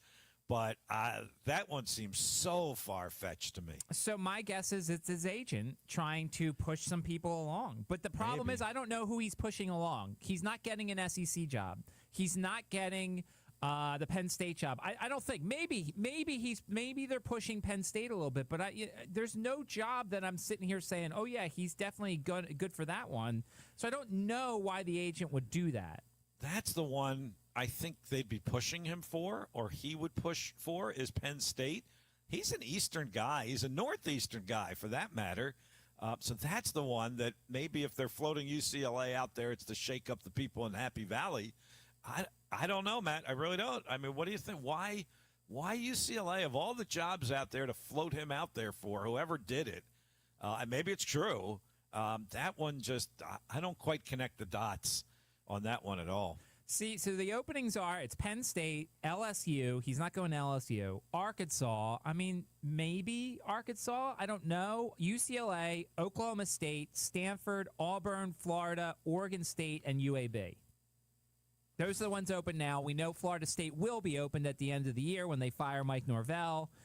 I couldn't believe Maryland is keeping Mike Locksley. That was interesting to me. Wisconsin keeping Luke Fickell. That was interesting to me. I just don't. Is it for Florida State? Like, I don't know. I don't know who they're pushing to try and get Coach Chesney. You know, I am certainly much more the guy on this show that is conservative about coaching firings. But both of those surprised me as well, particularly the Maryland one. I think things are somewhat in disarray at Maryland. I think there's a lot of unrest there. Might be the same at Wisconsin. I don't follow that quite the Big Ten at that point as closely as I would Maryland in the Big Ten, just because they're in our region of the country. The Maryland one really surprised me, and I got to believe there's some frustration and some unrest in College Park, because that's one I really did think a change was coming. You know, they did what they always do. They start off strong, 3-1, 4-0 against much weaker competition, and then they not only lose some games, they look bad doing it, and they kind of fall apart. And I feel like that's happened there again this year, and yet they're going to do it all over again next year. Matt, I think there's some frustration and some unrest with Terrapin faithful. So it would have cost $13 million for the buyout. They also said when they said they were going to keep him, they're going to boost the NIL, which, once again, money's going to fall from the sky in College Park, and they're just going to suddenly pay for it. Now, the one thing I could say is they have a really impressive freshman quarterback that maybe he would stay if Mike Locksley stays and they paid him a little bit more. That might be my only thought here, Bob, because he's been pretty good, and maybe they're really tied to each other and they didn't want to lose him. Maybe. I've said this even in the old days, that players just can't hold administrations hostage over who the coach is and say they're not going to play there. Let them go. We'll get guys in here who want to play. So I would say the same thing at Maryland. It sounds like he's a great quarterback. Maybe he does have a connection with Locksley. I don't know. But if he didn't want to be there, then believe me, in this day and age, more than ever, the next quarterback will come into Maryland. Maybe that's good. I don't know. But the next quarterback would come in there, and a new coach coming in there could be bringing his own guy in. That's the one that actually surprises me, is Maryland. So then here's the other story. We know that Lane Kiffin's out there, Bob, and he can't coach all three programs, Ole Miss, LSU, and Florida. He might try. So Sunday, his family went to Gainesville. Today, his family was in Baton Rouge. They flew him out there. Ole Miss has set a deadline, it looks like for either a week or two, to decide what he wants to do. And then if he does not meet this deadline, the school will decide on whether or not they want him to coach in the playoffs. That sounds typical Lane Kiffin. But what do you think the odds are, asking you the odds, of him just staying right where he is? Of him, looking around, answering the phone, paying these visits, and then winds up right there at Ole Miss? I mean, he said it's not money. My thing is, of the three of those schools, I would think Florida's the best job, my guess. But Ole Miss is paying him well. He's getting the right players. Like, I don't see why he has to leave. I feel like he should stay at Ole Miss, but I feel like everybody's chasing like the thing that off to the side. They're like, ooh, this seems like it could be better, even though he has a really good thing at Ole Miss. Yeah, no, I think that's spot on. That's kind of the way of the world at this point. You've got it great, and you want it to be greater, and that could be the case. I mean, he's got a top 5 team right now. I don't know. My gut, for some reason, tells me, he goes through the song and dance, and he actually stays right where he is. But I guess we'll see moving forward. And I think it would be a travesty if this thing unravels to the point where Ole Miss says, you're not coaching in the college football playoffs. That to me, is a great disservice to everybody involved, to include him, but more so to include the players and certainly the alum and the fan base and the donors that have obviously hoping to cash in on their contributions with a national championship. All right, so let's close the book on the Chesney stuff with regards to UCLA, Bob. I mean, neither of us legitimately think he has interest in UCLA, right? This is an agent thing? I don't know if it's an agent thing or not, but yes, I don't think that would be at the top of his list of schools that would interest him, even this quickly. Now, maybe he wants to go the Curt Cignetti route and move on as quickly as he can. Remember, I think a lot of us raised eyebrows that Cignetti went to, Indiana, that's a basketball school. How about just replacing the word UCLA or the letters UCLA with Indiana and just say, that's a basketball school? But I just don't see it. It's further west. I mean, it's all the way on the other side of the I just don't see it. I said all along JMU's biggest worry will not be the first round of hires. It'll be the second or third round of hires. Potentially, because he probably, in a perfect world, needs a step before he gets to one of those jobs that we're now talking about. Doesn't mean it has to happen, but, probably couldn't hurt him to do that. I don't know. That's another one, kind of like Lane Kiffin. At the end of the day, I don't think he's going anywhere at the end of this season. I think he's staying right where he is for another year, but we'll see. Yeah, because if he makes the playoffs, he could have a selection of a lot of jobs next year. Because he could go 3-9 the next year, Bob, but have that playoff berth on his resume, and I think he still would have a choice of a lot of different places to go. Yeah, that would definitely help. Now, 3-9 would hurt. Okay, I think, yeah, just because probably. He hasn't been doing it long enough. Where one speed bump season people will ignore or overlook. In his case, it probably would hurt him some. But I'm still with you. They're not going to go 3-9 next year, first of all. And I do think he would be in a better position to kind of have his choice of jobs, because I would imagine that at least the same number, if not the same quality of jobs, will be available again next year and the year after that.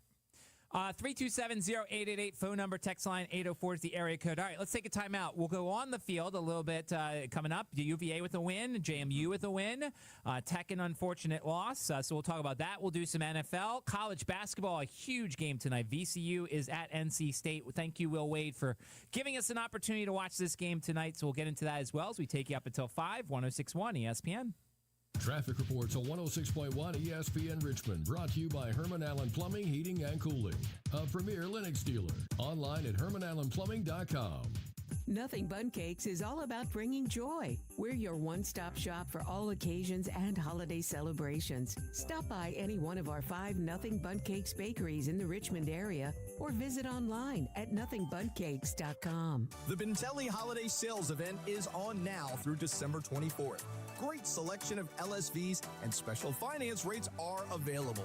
Cruise your neighborhood in style with a street-legal low-speed vehicle from Richmond LSV. Richmond LSV is a proud supporter of holiday cheer and gear on December 4th at Henrico Sports and Events Center. Contact us at richmondlsv.com or text 363-4351. Fun, fully charged. It's bow time. The Pork Chop Griller is back at Bojangles for a limited time. We know you missed it in all its tender, marinated glory, and how could you not? Because when you take a juicy, mouth-watering pork chop and sandwich it on a flaky, made-from-scratch buttermilk biscuit, it's not a flavor you want to say goodbye to. And don't worry, if it could talk, we're pretty sure it would say, I missed you too. Get to the nearest Bojangles and order yours today. It's bow time. Operation Holiday 100 calls on families, churches, businesses to host a food drive and make a difference. Big or small, every food drive helps feed our neighbors in need. Register your food drive today and join the 100 at cfboc.org. Gage Diamonds has a secret for creating something stunning, something forever. It's our skilled ring designers. Tell them about your favorite ring styles. Show them your inspirations. Together, you'll make magic. Schedule your in-person or online appointment. Gage specializes in exceptional lab-grown diamonds. Financing available. Visit GageDiamonds.com. We're engagement's middle name. With other language learning apps, I was just playing games. I wasn't really learning. Babbel's different. Babbel was designed by over 200 language learning experts to be the most effective way to learn another language. Every time I open the app, I can choose to work on my writing, speaking, or listening. And it saves my mistakes for me to review, so I'm constantly improving. Before Babbel, I thought I just wasn't good with languages. But now I'm speaking French. Tout ça, c'est grâce à Babbel. Save up to 50% on your Babbel subscription when you sign up at Babbel.com. BABBEL.com. The first week in December is Holiday Cheer and Gear Week at Henrico Sports and Event Center. Stop by to drop off gear Thursday at the Battle of the Badges game or in the lobby Saturday and Sunday. The lights, the rivalries, the NFL in prime time. From Thursday to Sunday to Monday nights, every big matchup is here. Only on 106.1 ESPN Richmond, where Richmond talks NFL all season long.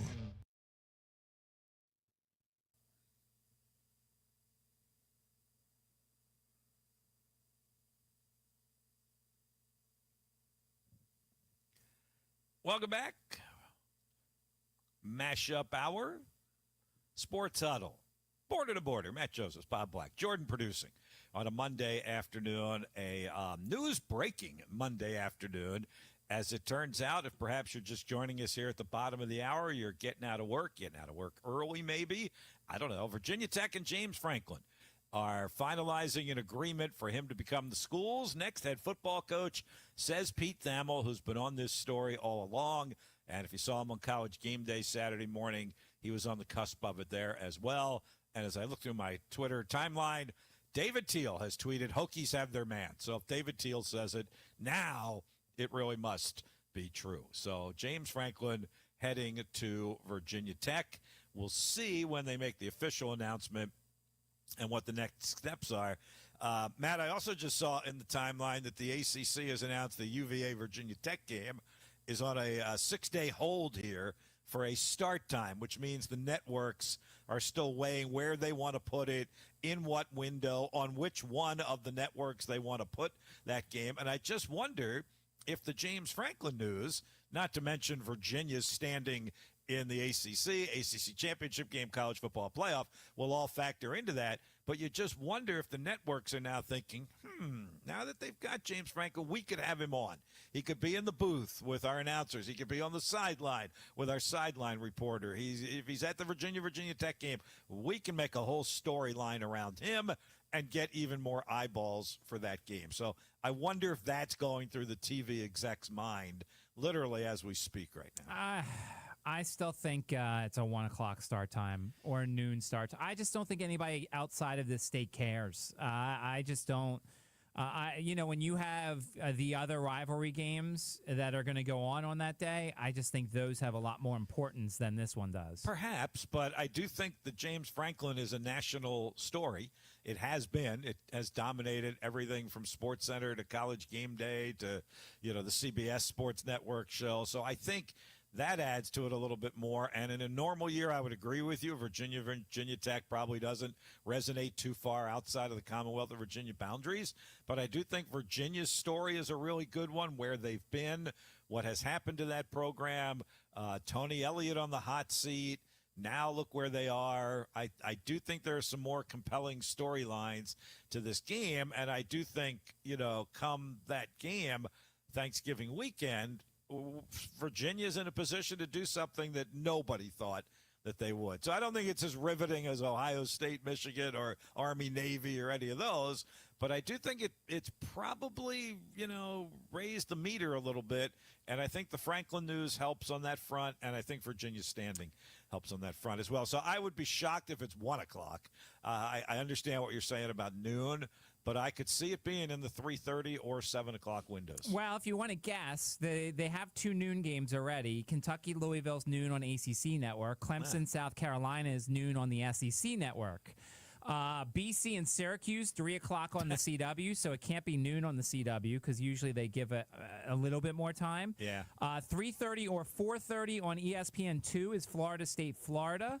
Carolina State is 7:30 on the ACC Network, and Notre Dame Stanford is 10:30 on ESPN. So SMU, Cal, Wake, Duke, Miami, Pittsburgh, which could also be very important.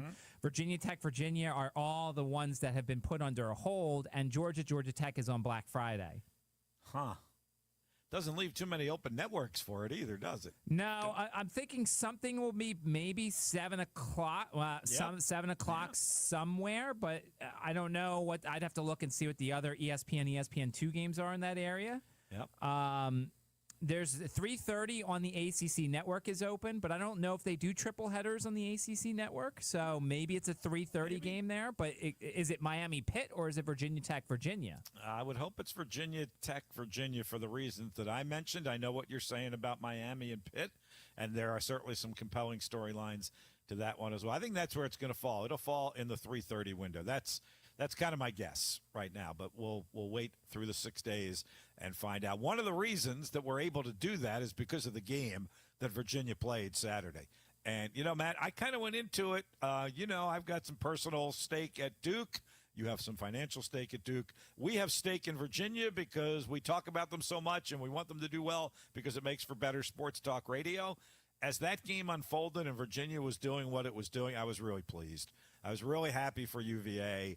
As Tony Elliott said, probably the most complete game they've played all year. They picked the perfect time for it. Every coach in America says we want to be playing our best football in November and at the end of the year, and Virginia did that Saturday. That was a resounding effort and a resounding win result for the Virginia Cavaliers. I mean, that final score wasn't as close as it indicated. It was 31-3 in the fourth quarter, and Duke, made a little bit of a comeback. So kudos to UVA. I think they really flexed their muscles and showed, for this year anyway, they are a serious contender. Yeah, that's what happens when when the offense shows up and the defense shows up and they pressured Duke, and Duke did not look good in anything. It was like Duke in a big basketball game. That's what they looked like in that game. But I mean, give credit to Virginia. That was a team we hadn't seen for a couple weeks, and they showed up at the right time. I was reading through some of Virginia's notes after the game, and again, these are all obviously slanted to Virginia, but you can scroll for a long ways now. In the past several years, you never even had to scroll to get through all of their notes at the end of a game, and now it goes on for a couple of pages on the things that they've accomplished both as a team and that individuals accomplished either in that game or so far this season. So that's a resounding win for UVA. 9 overall wins. It's only the 9th time in program history that's happened, and it's been more than 5 years now since it happened at all. A win on the road, 6-1 in the ACC. All of these are, check the boxes for Virginia. And here's the other thing I was thinking about, Matt. They get to sit around and watch everything else unfold this weekend with them being off. And, we had Pedro Arruza on last week. And by the way, kudos to our Division II and Division III representatives in the playoffs. We'll talk about this later, but Virginia Union is in D2. Randolph-Macon is in D3. And when we asked him about the bye week coming before Hampden-Sydney, he was kind of miserable about it, right? He didn't like it. He didn't like it one little bit. And I'm sure it was a long, frustrating 14 days for Pedro Arruza. I think just the opposite is happening at Virginia. I think this is perfect for them to come off that kind of win over Duke and now sit around and wait for a week and watch what happens in the ACC and be able to kind of, enjoy this a little bit. I know Tony Elliott won't let that happen publicly with his guys, but they do have an opportunity to embrace for a few moments at least what this team has accomplished and then really zero in on Virginia Tech and try and win that arch rivalry game. Yeah, excuse me. Yeah, I wonder though if you almost prefer to have your second bye a little earlier. I mean, I guess it clears you up for the most important part of your schedule, the rivalry game, the potential championship game, and potentially the playoffs. But I almost wonder if this late bye week is kind of a hindrance so late in the season. I think if you look at it to the point that they could still play 6 more games, I mean, that would take them all the way to the national championship. Right, I know. I'm being a little bit hypothetical, and there's obviously some time between the semifinal and the championship game, I guess, in the college football playoffs. But to have a bye week here, I don't think it's terrible. Chandler Morris, whatever was wrong with him, he plowed through it, played great, but probably a little more downtime for him isn't the worst thing in the world, I wouldn't think. I get what you're saying, and I do think it's unusual to have your bye week here. But I think in this case, it turned out like if they had lost to Duke, that would have been miserable. But I think beating Duke and beating the way they did and how good they looked, I don't think it's that bad of a thing. And now they can, kind of enjoy it for a couple of days and then take as much time as they want to prep for Virginia Tech and be in good position if they're fortunate enough to get to the ACC championship game and beyond. So unusual, but not necessarily a bad thing. I mean, let's be honest, Bob. This week is Cupcake Week in college football, so they could have participated in the tradition of scheduling a cupcake before the rivalry game too. Right. I think this serves them better. Actually, they got that out of the way already. I think this serves them better that they can kind of design their own schedule really for the next 5 or 6 days before they really have to get back into a game prep kind of week. So you're right. It's kind of weird to have a bye week.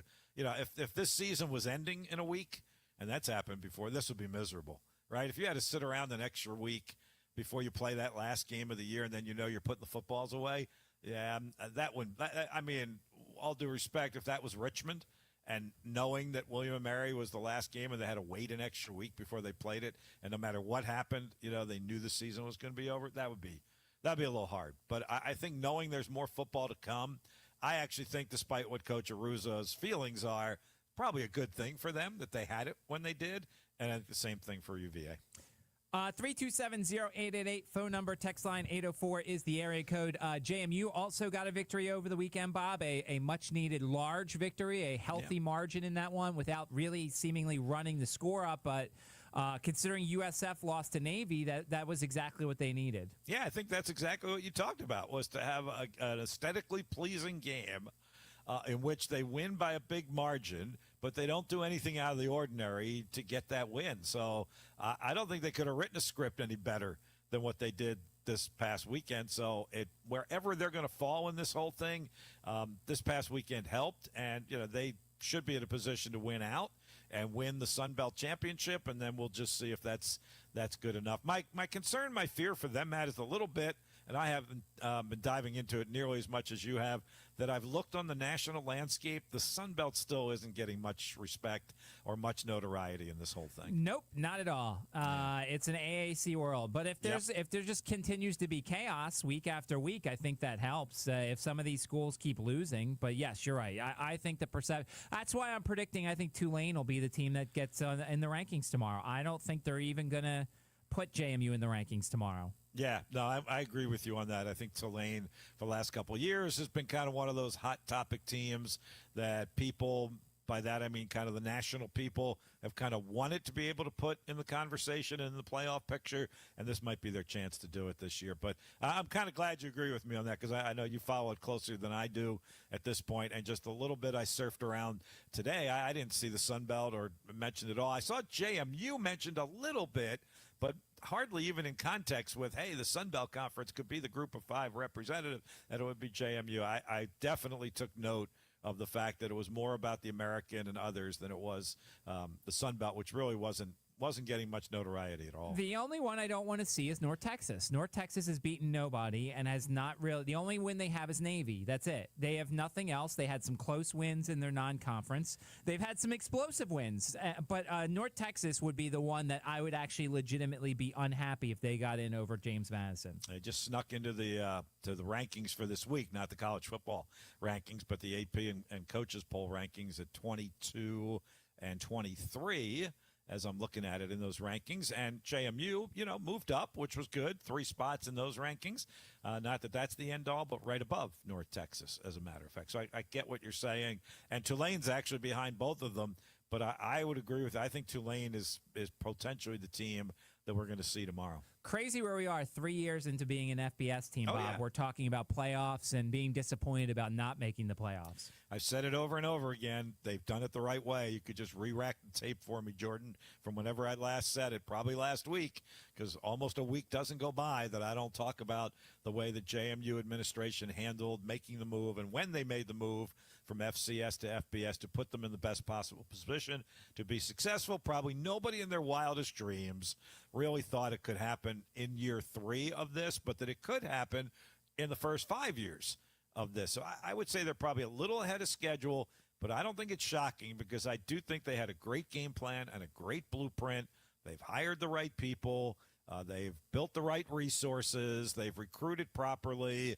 Their fan base, their donors are all in alignment where they weren't, several years ago. I said it all the time, Matt, when a lot of them were complaining about why is JMU dragging their heels to get us to FBS. I think they've resoundingly answered that question as to why. Do you want to guess what the line is for the Washington State game on Saturday?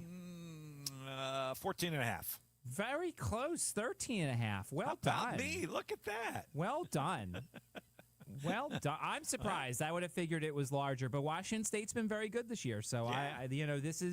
This is a game that if they are not focused, this is going to be a trouble game. But I can't imagine that they're not going to be focused and ready to roll on Saturday. Why do we think this game is being played, and why it's being played in late November. Do you think they had no other choice but to do that? But it just seems like an odd time to play a game for both teams. I mean, for Washington State to come cross country, well, I don't quite understand it. Well, Washington State has the independent schedule, so they had to fill somebody late, and I'm guessing that this was maybe a last-minute contract that was signed, or it was a later contract, and they're like, all right, well, we have an opening here, you have an opening here. Let's play each other. I think it's only a one-off. I don't think they're playing again in the future. But, yeah, I'm guessing that's why, because Washington State's doing independence, and so they had to get somebody here. Yeah, that's an intriguing one, because normally I would say there's no way it's a one-time deal for Washington State, that they would have asked for, almost demanded a return game, right? But they're probably not in any position to do that, because being independent right now, they got to find games. So, JMU could have held them hostage a little bit over that. I don't know if there's a return game out there next year, or if maybe JMU's paying them something, which also seems a little bit unusual, but it would be highly unusual to be just a one-time game for Washington State. According to the website, it is. It is a one-time game. That's it. Highly unusual. I would think so, too, especially with the extremes for the road trip that both of them are taking, and the fact that it's not right after them when they were playing Virginia. Like, if you played the Virginia game and then stayed the whole week and played the JMU game, I think that's probably what they would have preferred. Maybe. That's a long time to stay away, but that's possible. Again, it's very awkward when the game's being played. The matchup between the two is kind of weird, kind of surprising. And, I mean, my guess, if that's accurate, which I'm sure it is, that there's no return game, then I imagine JMU is doing something financially to help Washington State, even if it's just cover expenses to come to the East Coast, and it's not a typical, 6 to 7 figure buy kind of game, that they're doing something here to help them. Not that they're the poorest school in America, they're not, but you know what I'm saying? It just seems very tilted in one direction for this to be a one-time game and it to be at Bridgeforth Stadium. All right, let's take a time out. We'll take you up until 5 o'clock. You're listening to 106.1 ESPN. Bonaire Shell has been serving the RVA community for 20-plus years, providing service with a smile and technicians you can trust. Family-owned and operated, 8762 Huguenot Road. How would you like a free dinner? That's right, a free dinner. Hi, I'm Jeff Trice with the Insurance Doctor, and I've been telling you for years how nobody beats the Insurance Doctor's prices. And now I'll prove it. Just bring your current auto insurance policy into the Insurance Doctor location nearest you, and if we can't beat your price, I'll buy you dinner at the restaurant of your choice. So now is the perfect time to shop your auto insurance, because I'll either save you a ton of money on your car insurance or dinner's on me. Either way, you get paid. Our competitors like to say they can save you money on your car insurance, but only the Insurance Doctor has a low price guarantee. So no matter who you're with, we will beat their price. It's guaranteed. Oh, and by the way, I'll throw in your own personal agent for free. Just bring your current auto insurance policy into the Insurance Doctor location nearest you. I'll either save you a ton of money on your car insurance or dinner's on me. So call us today and see why I say nobody beats the Insurance Doctor. Illuminate Light Show, Virginia's largest, longest-running, and most affordable drive-through light and music show, is back and bigger than ever. We're talking 3 million lights spanning a 2.5-mile route, all perfectly synchronized to some of your favorite Christmas tunes. Cap off the evening inside Santa's Village for food, fun, and shopping, and of course, pictures with Santa himself. Illuminate Light Show, 5:30 p.m. nightly at the Meadow Event Park in Doswell. More info at illuminatelightshow.com. Family owned and operated for over 12 years.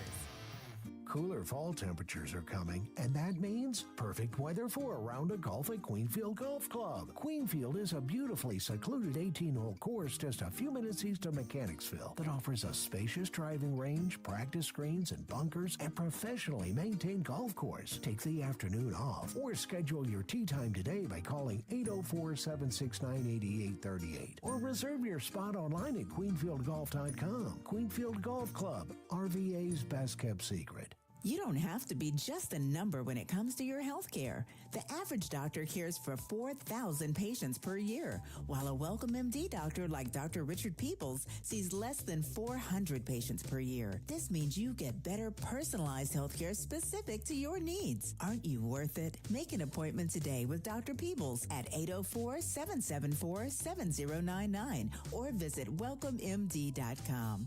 Mention this ad for a special discount. Welcome MD. ready. From Northwest Stadium to tailgates, Tuesday Insiders and weekly deep dives, Raisin Hill is Richmond's Commanders Connection.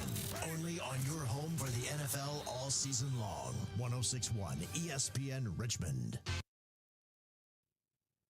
All right, we got another break we got to get in real quick. 2 bits of other breaking news, Bob. Jamar Chase looks like he's getting suspended a game for the spitting incident with Jalen Ramsey yesterday. He is appealing it, but, Bob, that's not a good look.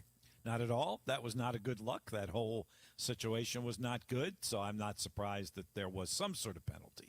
And then the other thing is for the NBA fans, a.k.a. Reggie and Bruce, Wemby is going to be out for a couple weeks. He has a left calf strain, so the NBA losing one of their superstars for several weeks. Wemby was having a tremendous season so far and was getting a lot of MVP love. Yeah, it just seems like there's way too many injuries right now going through all of sports, as we say all the time. Worst part of sports. And then one more for you, Matt. This has been a great breaking news day on a Monday afternoon. The Commanders are in the market for a new kicker. They have released Matt Gay. Now, do we think he was allowed to come back from Were any overseas? of them allowed to come back?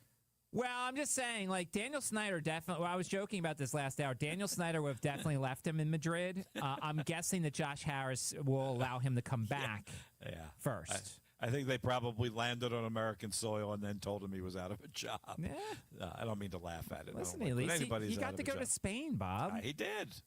I know, but I mean, he was very upfront about it. I give him credit for that. He said, I cost my team the game. It's going to sit with me for a while. All of that. Said all the right things, but it did cost him his job with the Commanders. All right, Reggie, you got 90 seconds, unfortunately. We don't have a ton of time left. So what do you got for us today, Reggie? Well, at least he wasn't Scott Nova and cost your team a Super Bowl. I mean, come on, really. I mean, come on. But how does Cleveland still have a head coach with the Browns when you don't even have your backup quarterback prepared and running with the first team? That's all I want to know. How does that happen? Well, thank you, Reggie. That whole Shedeur Sanders thing, Bob, we don't have enough time to get into it, but that was pretty crazy. But I think backup quarterbacks just don't get a lot of reps. No, they don't. And you can understand that, I think, right? I mean, coaches got to get their main guys ready to go. Now, you do need to give them enough to be available to come in the game. The whole Shedeur Sanders thing since day one has been, kind of a merry-go-round for Cleveland, for the NFL, for that matter, quite frankly. So. Yeah, way too much coverage on a backup quarterback. Yes, exactly. Let's take our final timeout. We'll wrap things up for Monday, 106.1 ESPN. The Henrico Sports and Entertainment Authority is a proud sponsor of Holiday Cheer and Gear. Created to bring a little joy to underprivileged kids with your donation of new basketballs, footballs, soccer balls. Make plans to drop off any new sporting equipment Thursday, December 4th at the Henrico Sports and Events Center to benefit the Salvation Army Christmas Assistance Program. We'll be broadcasting live, collecting sporting gear from 12 noon to 1 p.m. and 3 to 6 p.m. and hope to see you there. Lux Chevrolet is a proud sponsor of the Sports Huddle with Bob Black. Afternoons on 106.1 ESPN Richmond. Family owned and operated since 1916. Online at luxchevrolet.com. When flying out of Richmond, just park and go. Richmond's Park and Go provides door-to-door shuttle service to the terminal. So there's no waiting, no hassle, and it's safe and secure. For the best deal in airport parking, simply visit and book a reservation at bookparkthenN.go.com. Or just download their app in the Play Store. They're ready for you 24/7, 365 days a year for your airport parking needs. Come see how easy and hassle-free airport parking can really be at Park and Go. Gage Diamonds has a secret for creating something stunning, something forever. It's our skilled ring designers. Tell them about your favorite ring styles. Show them your inspirations. Together, you'll make magic. Schedule your in-person or online appointment. Gage specializes in exceptional lab-grown diamonds. Financing available. Visit GageDiamonds.com. We're engagement's middle name. With other language learning apps, I was just playing games. I wasn't really learning. Babbel's different.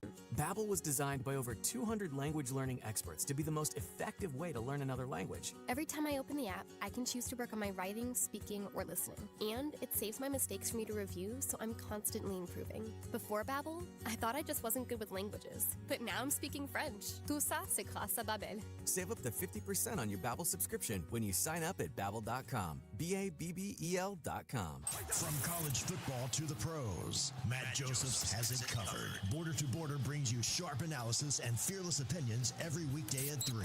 Don't miss Border to Border on 106.1 ESPN Richmond, where Richmond talks sports. All right, Bob, we got about 90 seconds. How intrigued are you tonight, VCU, NC State? Very intrigued. I will definitely be watching that. You know, I got ESPN back now, Matt, so I don't have to fork out the $5, which I said last week I would do for this game tonight. So that should have given you a tip-off. Yes, I am very intrigued for this game.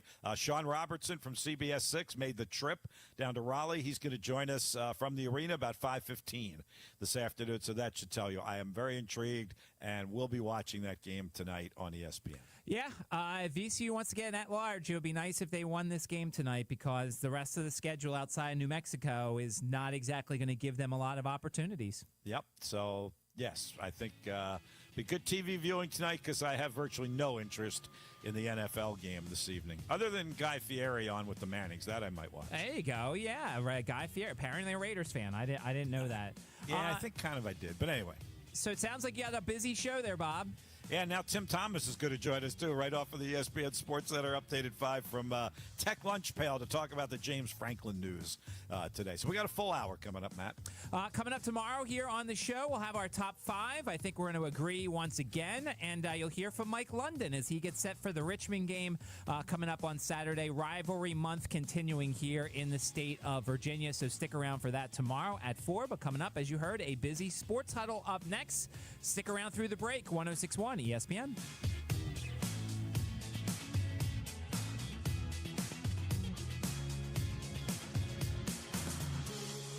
Operation Holiday 100 calls on families, churches, businesses to host a food drive and make a difference. Big or small, every food drive helps feed our neighbors in need. Register your food drive today and join the 100 at cfboc.org.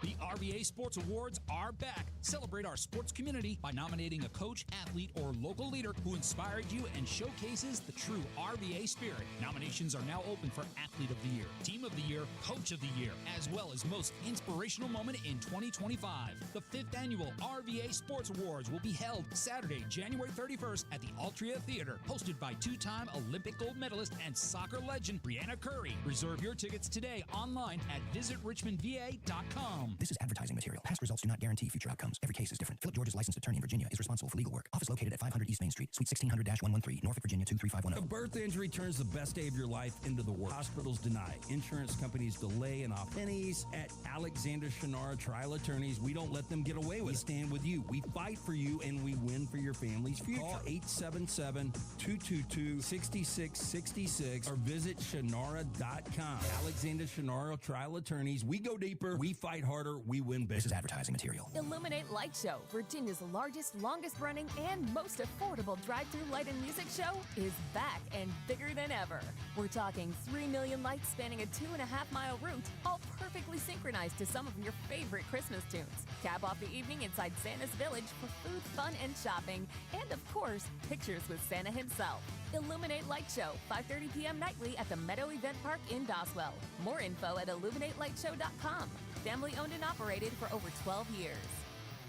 Herman Allen Plumbing, Heating, and Cooling has expert technicians, plus industry-leading Lennox equipment. Learn more about special saving opportunities online at HermanAllenPlumbing.com. We all hear the radio ads about the IRS. They tell you to be afraid, to be scared, and they try to frighten you into calling. I'm not here to do that. Tax Relief Advocates is different. TRA is here to tell you that if you owe money to the IRS, whether it's $5,000, $50,000, or $500,000, we have a solution. It doesn't matter if you're sitting in your car, at work, or with your kids. No matter where you are, call now. 800-575-1783. Don't lose hope. TRA can eliminate or reduce what you owe to the IRS. Generous programs are now available that can give you a fresh start. Our passion is taxes and helping individuals fix their IRS problems. We have over 1,000 five-star reviews on Google and an A+ with the Better Business Bureau. You don't need to be afraid of the IRS any longer. End your tax nightmare today by visiting us online at TRA.com or call 800-575-1783. That's 800-575-1783. Tax Relief Advocates. Real solutions for real people. Must qualify for enrollment. Results may vary. From kickoff to cash out, ESPN Bet has the tools you need to score more on game days. Bet smarter with stats at your fingertips. Get personalized parlays built just for you. And with your fantasy team synced right in the app, you can back your squad. Right now, new customers get $100 in bonus bets when you bet $10.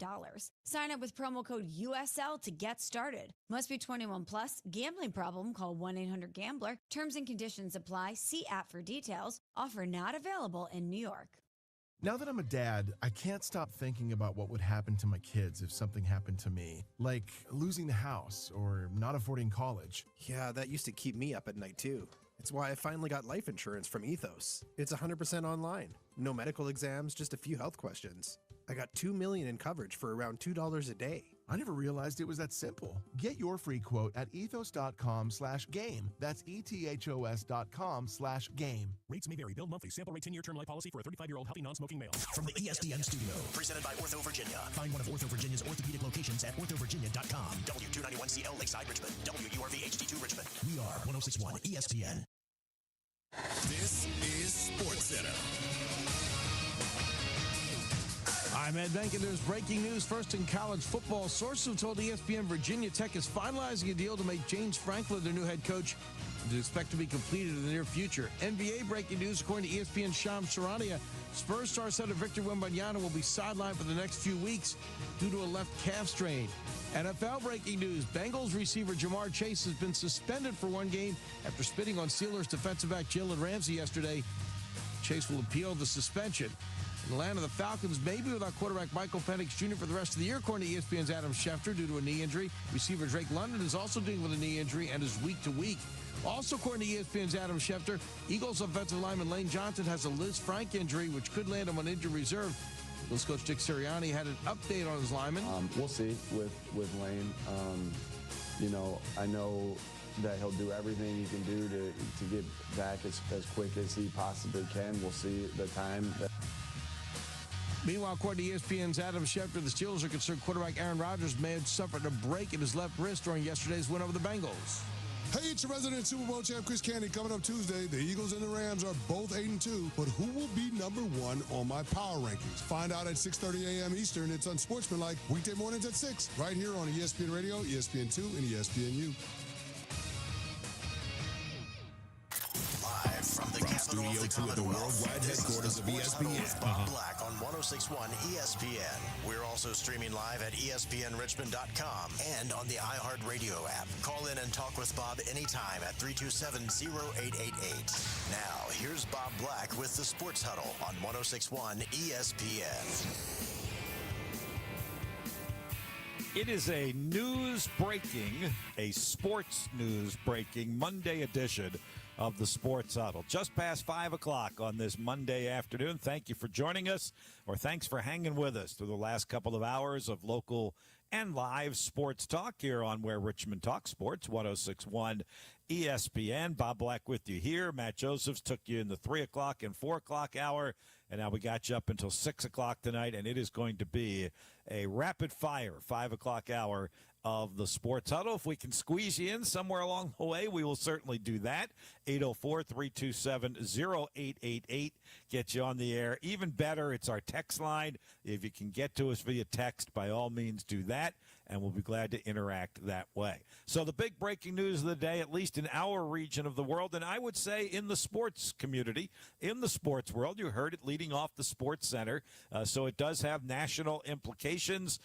There's one less school looking for a head coach, a head football coach today, because Virginia Tech has done as I think we expected to do after all of the reports that we heard over the weekend particularly, but this goes back several weeks now to where we've been talking about Virginia Tech's interest in James Franklin and Franklin's interest in Virginia Tech, and it appears that's going to happen now. Tech set to hire James Franklin as its next head coach. Several sources indicating that. Pete Thamel has kind of led the way on that. He was on he was on College Game Day on Saturday morning and pretty much indicated that it would happen early in the week, Monday or Tuesday, and it does appear as though that's exactly what is happening. And James Franklin to be the new head coach at Virginia Tech. I think from most accounts, this is going to be met with pretty positive response, not only in Blacksburg, but also I think on the national college football landscape. And I think that helps Virginia Tech in this as well. And as I was mentioning with Matt, and we're going to follow up here in just a couple of moments, Tim Thomas is going to join us from Tech Lunch Pail. We're going to get him on the line and kind of get his perspective on this. And he will know better than I will because I think I'm pretty much an outsider looking in. But from that perspective, I think Tech got their guy. Like, I don't think this was their second choice. I don't think this was a back and forth between a couple of different candidates and they finally landed here. I think this is where they zeroed in all along, and I give them credit for that and the timing of it because there are obviously so many other jobs out there that James Franklin probably could have had his choice of jobs that he wanted, and Tech stuck with it. They got the right deal on the table, and they got the deal done. And I think, the story about the Board of Visitors and adding budget and adding funding certainly put this in motion. And then considering the competition was out there, I think Virginia Tech did a pretty good job in getting their guy. I mean, every school says, oh, we got our guy. But in many of these cases, you obviously know that they'd been down several other paths before. And I don't think that was the case here. And I think in a very competitive environment, Virginia Tech did a very good job. Now, you could disagree that it's the right guy or not, but I think there will be pretty much universal agreement that Tech zeroed in on one guy and they got that one guy. Let's find out. Tim Thomas from Tech Lunch Pail. Appreciate the short notice and joining us. I know you've been all over this for several weeks now, Tim, and I just kind of laid out the scenario and the nuts and bolts. So let me start here with you as a Hokie guy. What's your opinion? What do you think of James Franklin leading the football fortunes to try to bring them back and get them into the national rankings and get them to major bowl games and into college football playoffs? Did Virginia Tech get the right guy? Yeah, Bob, great to be on. Yes, unequivocally. For a search, I think we talked about this maybe. That at the beginning was like, what is this process? What are they doing here? To end this way?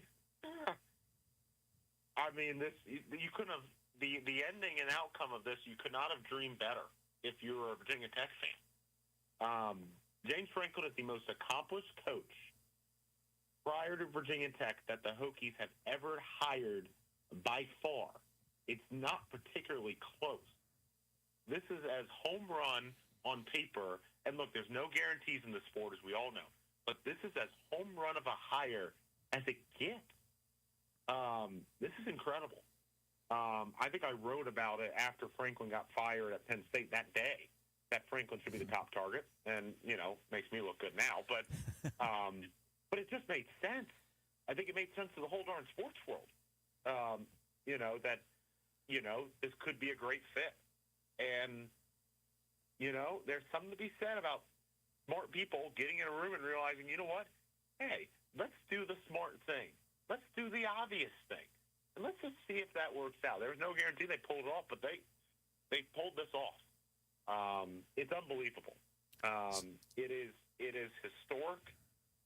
It is a home run of home runs. It is very reminiscent of when Whit Babcock had just arrived at Virginia Tech and made a big splash immediately. And obviously Whit's role a whole lot less in this search than that one, I'm about to say. But when Whit Babcock went and got Buzz Williams to be the head coach of the men's basketball program at Virginia Tech, it is eerily similar. It is the easy comparison, it's the lazy comparison, and it's the lazy and easy one because it's the correct one. This is a tremendous move. This is a tremendous statement to the country that all the talk about all this money, and all of that. And then it's like, well, they got to raise $120 million from donors and all that. To pull off James Franklin is a massive statement. And he is the most accomplished coach that Tech has ever had. He's a proven program builder. He's a proven recruiter in the region you need to recruit. And he's a proven winner who, I mean, I feel like we've all forgotten this guy was a late Drew Aller interception away from playing for a national championship last season, less than 12 months ago.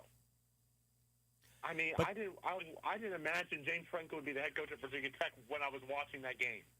So, Tim, let me ask you this question. So I think on every front, you're absolutely right that this is positive.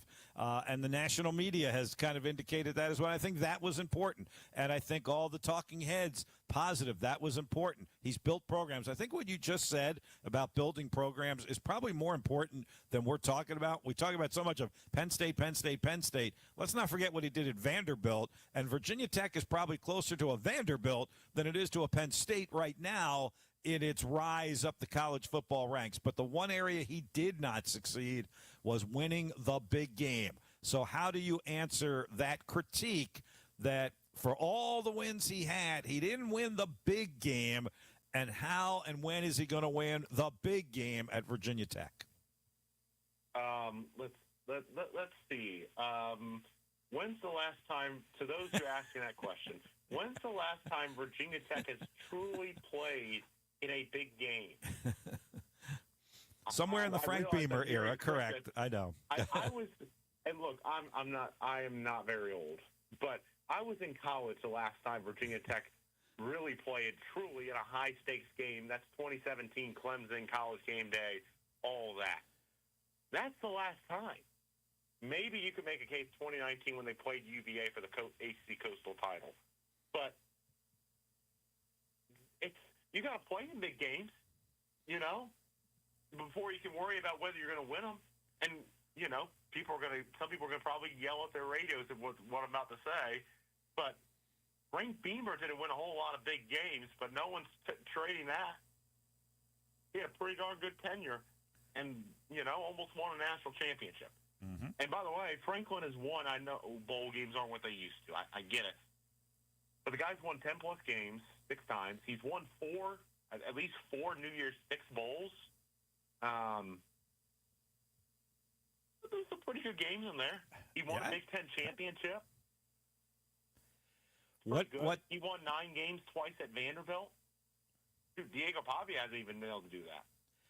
Tim, do you kind of agree with the narrative that, and you did from the outset of our conversation, and we got a couple more minutes here, and then we got to move on, and I do appreciate you doing this on quick notice, that Tech really did. It was important to Virginia Tech to get their man, so to speak, that he had gotten, you know, the positive recommendations from everybody. It seemed from, you know, Pete Thamel, who broke it a little bit, to Nick Saban, that this is what Virginia Tech should be doing, and how important that was to Virginia Tech's administration, Board of Visitors, top donors who are contributing to this increased resources, that this is the scenario that they landed on.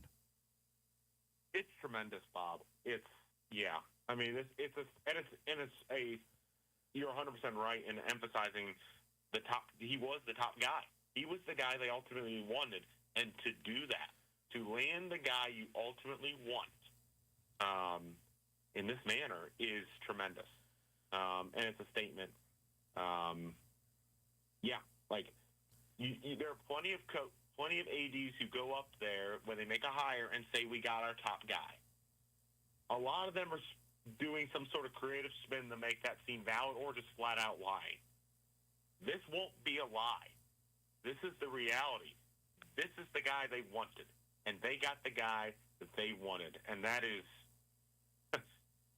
absolutely incredible by Virginia Tech. And it says a tremendous statement about administration's commitment to the increased funding necessary it takes to win, and more importantly, in the short term, to position Virginia Tech as well as it can be for the end of the decade, when we may see further realignment in college football, and where there is risk of a schism and that schism coming not with just Power 4, but within Power 4 with the top 30 or so schools. primarily of which are currently in the Big Ten and the SEC, but some of which will be on the outside. And Virginia Tech has made a statement. They are not going into that night easily if they are the fall on the outside. It will not be for a lack of effort and a lack of investment. Tim, look forward to the press conference introducing James Franklin, and we'll dial you up and probably get your analysis after that. I'm sure Coach Franklin will win the press conference and get underway in Blacksburg. Appreciate the time early on a 5 o'clock hour here on the Sports Huddle, and we will catch up with you as this story continues to unfold. Thank you, Tim. I appreciate it, Bob. And, yeah, I think he's already won the press conference. I don't think he needs please hold one, James Franklin. I want to be clear. Hold a press conference. I don't think you even have to hold one to win the press conference.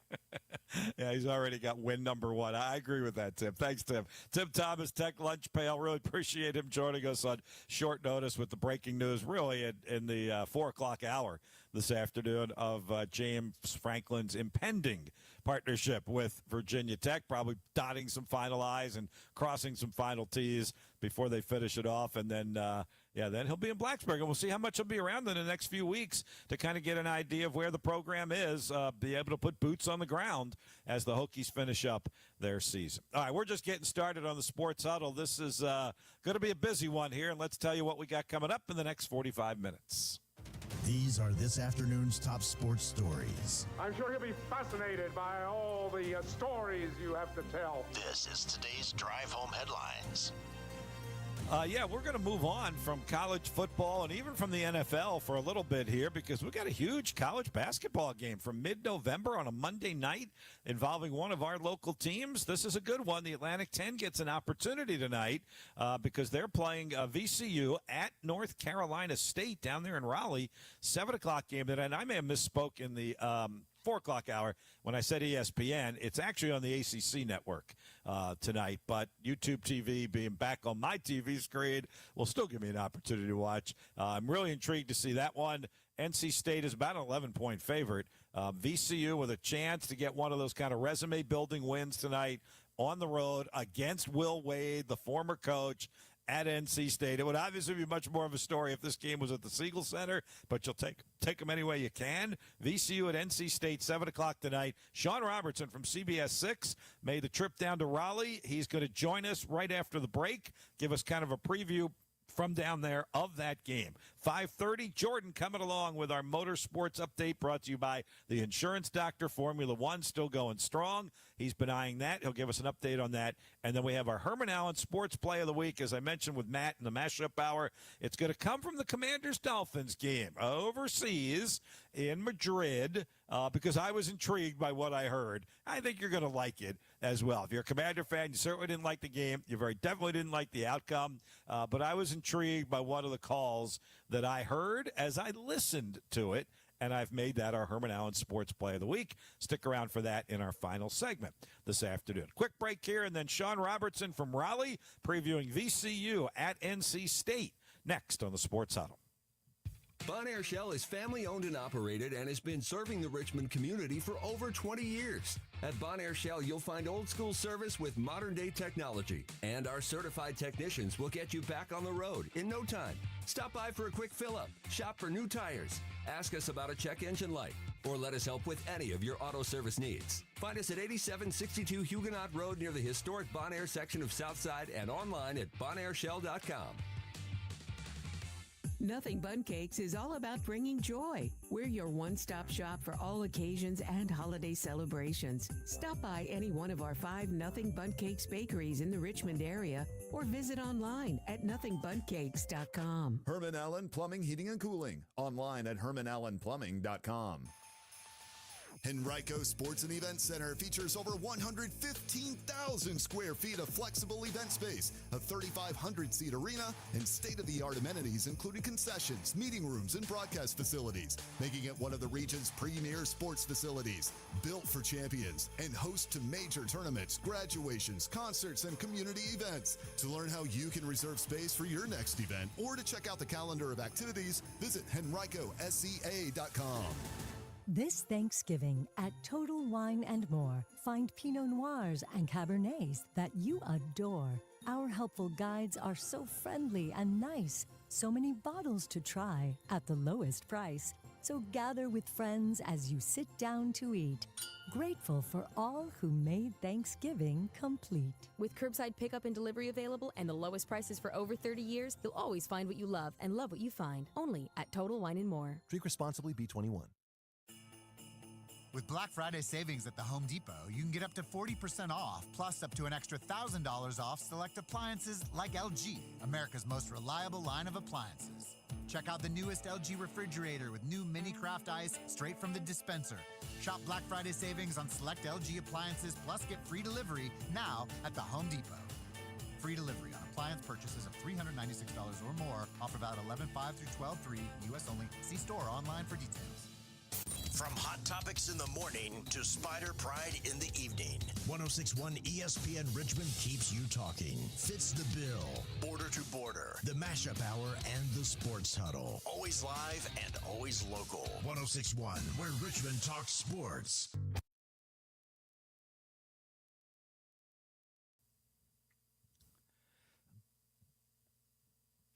Already about 20 after 5 on a Monday afternoon, as we said, on the Sports News Breaking edition of the Sports Huddle. Today it has been a very active day, not only with the breaking sports news, but also with, wrapping up the college football, wrapping up the National Football League action from the weekend, which was a great weekend of college football and NFL action as well. And then right away we dive into Monday, not so much the Monday night game this evening. Don't have a whole lot on that one, Cowboys and Raiders. Guess if you're a Cowboys fan, you'll be watching tonight. Maybe tonight's an opportunity to watch the Manning cast, which I don't do a lot of, but that'll come after watching VCU and NC State tonight, which is an opportunity for the Rams to get a resume-building win and for the Atlantic 10 as well. And then, of course, the other storyline involved in that is Will Wade going up against VCU.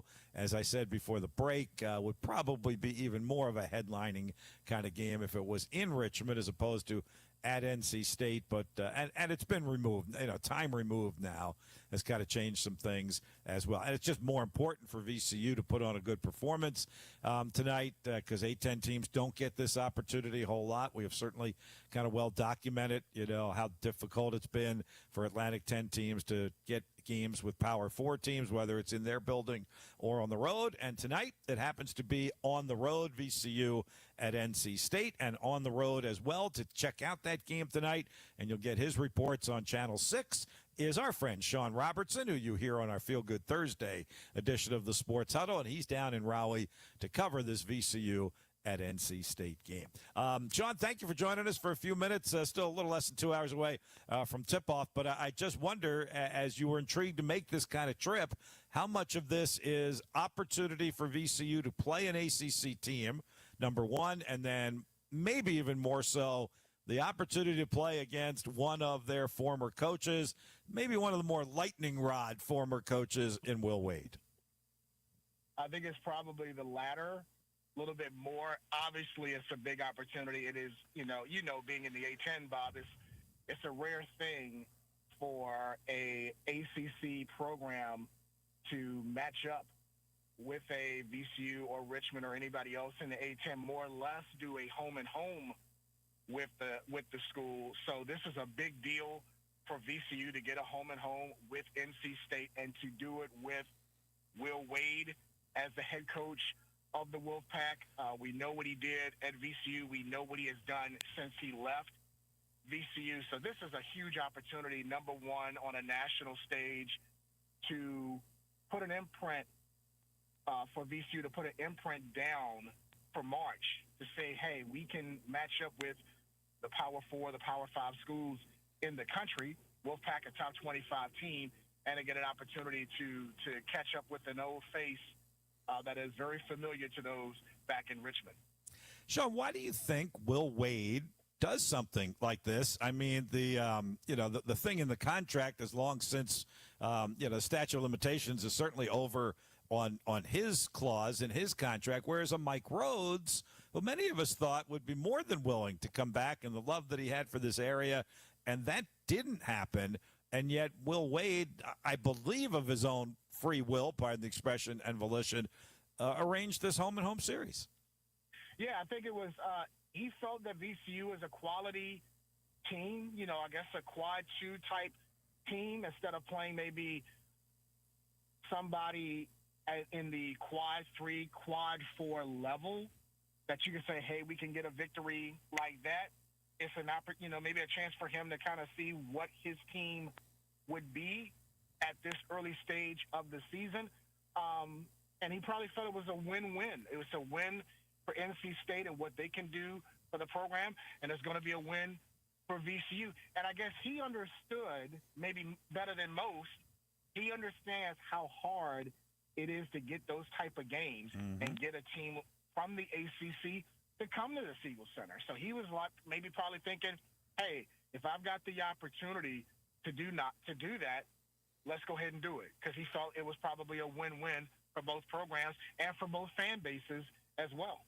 Yeah, absolutely. All right, so what have you seen from the Rams through the first 3 games? The home wins, relatively easy over lesser competition in Wagner and St. Peter's, and then fell far behind against Utah State, stage a furious rally, and come up 3 points short. I'm really not sure if we have seen the true VCU squad yet, because in 2 of those games, we hadn't had the full roster available. Tyrell Ward didn't play in the first game against Wagner.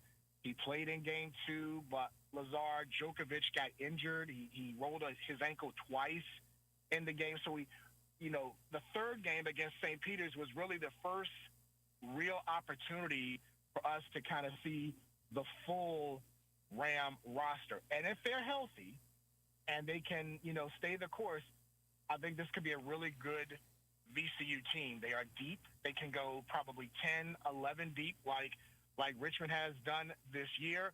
I think they have multiple scoring options with Djokovic and Ward and Brandon Jennings, I think, could be a really good scoring option. Terrence Hill has shown he has a really good three-point shot as well. The young man from Oregon, Talley, I believe that's Talley, but I know he's from Oregon. I think they have a good mix of guys that can put the ball on the hoop. I think Djokovic could be a mismatch problem for some teams. He's 6'11" with a 7'3" wingspan, but he could probably play all 5 positions. He can score at all 3 levels. Defensively, I think you'll see at times they may press. They don't necessarily press the full 40 minutes. But I think this could be a team that if everybody is healthy and they understand the goal, I think they have a really good chance this year. What do you, and you kind of answered this question a little bit in talking style, but what have you kind of seen from Phil Martelli's, let me use the word, perhaps leadership as much as style or strategy, particularly compared to what you saw most recently from Ryan Odom? I think this group, this is a fast-paced team. They're going to come in spurts. You're going to play guys probably maybe 3-4 minutes at a time, and then probably bring in another 3 or 4 different guys in there. He mentioned to us at the beginning of the season how, this is probably the deepest roster he has ever had. And far as maybe 1 to 10, 1 to 11, the drop-off is not as significant as, say, when he was at Bryant. He was saying from if I went to the 8th guy, to the 9th guy, to the 10th guy, we could see the drop-off. You could go big, you could go small, you can go fast, you could go slow. I still believe he's still trying to figure out which 5 can consistently be on the floor, especially in crunch time. And I think maybe this will be an opportunity tonight. If the game is close, then he'll get an idea maybe of, okay, let's see which 5 will work in certain situations. I think when he can press, you could have a situation where you could have maybe a 6'11", a 6'3", a 6'6", a 6'7". He can go big and long, especially when you have to maybe play from behind, maybe get extra possessions in certain games. So I think with game 4, he may be still trying to figure out maybe what the identity is. I think he would like to be a fast-paced team, but I still don't think he maybe has that rotation in place just yet to say, these are the guys that can maybe run the type of system that I ran at Bryant. Sean Robertson from CBS 6 is in Raleigh tonight. He'll be covering VCU at NC State. You rattled off some of the guys' names, and some of them are some of the newcomers. Sean, has there been somebody who has impressed you, be it a transfer or be it a freshman like a Nick Lewis that has particularly come to the forefront, or maybe one of the guys that Martelli Jr. brought along with him from Bryant? Lewis has played well. That's the true freshman from out of DC. I really like his game. The one that really impressed me the most is actually one of the holdovers from last year, and that's Terrence Hill. He didn't get a lot of minutes last year because the backcourt was so loaded with experienced guys, as well as Brandon Jennings carving his niche into that rotation. Hill was kind of like the odd man out, but this year, early on, especially the 2 home games that I've seen him in person, he's kind of like been what Brandon was last year. He's provided a spark offensively, being that three-point shooter. He's also been a really good presence on the defensive end. He's been the guy that I think has stood out, especially in the 2 home games, as a guy that he should get, 15, 18, 19 minutes, and he will provide a spark for VCU when given that amount of time on the floor. Finish up with you, Sean, and not that Phil Martelli or any of the players are thinking about this during the game tonight, nor should they be, but isn't this the type of game that A-10 Commissioner Bernadette McGlade has talked about so many times with us so often at media days, that if the Atlantic 10 is going to return to its glory years of multiple bids to the NCAA tournament, these are the type of games that, A, need to be on the schedule, and B, at some point you got to win some of them. Absolutely. No question. It's a national stage against a top 25 opponent, a regional matchup.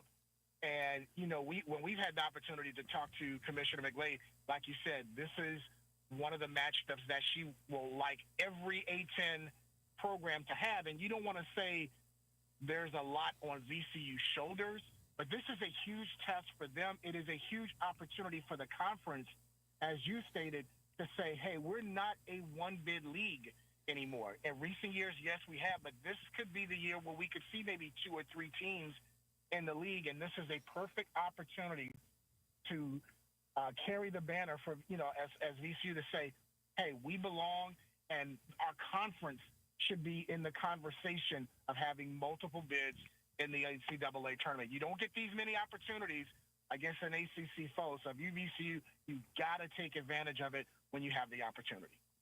Sean, I hope the CBS 6 chopper got you down there smoothly, and you'll have safe travels coming back home, all right? Smooth travels down here. Hopefully smooth travels coming back. Just got to get that media credential, and we will be in the, the Lenovo Center yes. here in Raleigh. I think it's Lenovo Center. Lenovo? Yeah, is what the it's old now RBC. called. That's what I used to call it, the old right. RBC down there. Yep, absolutely. I know exactly what you're talking about. I'm looking at it right now. It's now the Lenovo Center down there in Raleigh. Lenovo Center. Yep. There you go. Looking at it right now. All right. Go get him, Sean. Thanks for checking in with us, and we will see you back here on Thursday for sure. Absolutely. Thanks, Bob. All right, Sean Robertson from CBS 6 covering VCU at NC State tonight, 7 o'clock on the ACC network if you are so inclined to tune in. Break time for us, bottom of the hour. Jordan joins us next with our Motorsports Report brought to you by the Insurance Doctor. Get an update on Formula One, and if there's anything happening, any rumblings in the beginning of the offseason for NASCAR, he'll have that for us as well. Coming up after the break, Sports Huddle, 106.1 ESPN. When flying out of Richmond, just park and go. Richmond's Park and Go provides door-to-door shuttle service to the terminal, so there's no waiting, no hassle, and it's safe and secure. For the best deal in airport parking, simply visit and book a reservation at bookparkthe.go.com or just download their app in the Play Store. They're ready for you 24/7, 365 days a year for your airport parking needs. Come see how easy and hassle-free airport parking can really be at Park and Go. High school football under the lights, and Dave & Buster's right there with you. Proud sponsor of our high school football coverage on 106.1 ESPN Richmond. Dave & Buster's and Shore Pump is your post-game destination. Bring the whole team or the whole family. Just bring your appetite. 4001 Brownstone Boulevard in Glen Allen. Dave & Buster's. Eat, drink, play, watch with 106.1 ESPN Richmond. where Richmond talks sports. Do you have 3 ex-wives and your current trophy wife wants a life insurance policy 3 times the size of the policies you had to purchase for your previous mistakes? If so, you need to call Big Lou at Term Provider, 800-471-9773. Big Lou is intimately familiar with your problems, and if you're 50 or 60 years old and in reasonably good health, a $1 million policy should only cost about $100 to $200 per month. Big Lou may have a solution for your previous policies as well. You may even save enough money to lighten the load on your new $1 million policy. Remember, call Big Lou. He's like you, except he's only on number 2. Call Term Provider at 800-471-9773. 800-471-9773. For $1 million in term life insurance that you can live with. Call Big Lou at 800-471-9773 or biglou.com. That's 800-471-9773 or biglou.com. Celebrate the Richmond region's most inspirational sports stories at the RVA Sports Awards, Saturday, January 31st at the Altria Theater. Reserve your tickets now at visitrichmondva.com. This is Brennan Wells, the owner of Pro Weld Fabricators. We are a Richmond-based company. We are here for all of your welding projects. Bradley Hicks here with Pro Weld Fabricators. We bring all the right tools to your doorstep. Emergency repair? No problem. We're available 24/7. For all commercial and residential needs, you need Pro Weld Fabricators. Learn more about Pro Weld Fabricators and check out some of our awesome projects at pro-weldfabricators.com. Pro Weld Fabricators is your #1 source for any of your commercial welding needs. Must qualify for enrollment. Results may vary. Attention! Have you racked up $10,000 or more in credit card debt? Are you barely getting by making minimum payments? With credit card debt reaching all-time highs, National Debt Relief is notifying consumers about significant debt relief options currently being made available to help those with overwhelming credit card debt. These options may reduce a large portion of credit card debt for those who qualify. You don't need to declare bankruptcy or take out a consolidation loan, and you may only have to pay back a fraction of what you owe, even if you have bad credit. National Debt Relief has already reduced the credit card debt for more than 550,000 consumers, so don't wait. If you owe $10,000, $20,000, or even $100,000 in credit card debt, you can now take advantage of this financial debt relief as the cost of living continues to skyrocket. To check what debt reduction you may qualify for, call 800-399-7272. 800-399-7272. Again, that's 800-399-7272. He's betting against the spread and sometimes logic. Matt Josephs, live at 3 on 106.1 ESPN Richmond, where Richmond talks sports.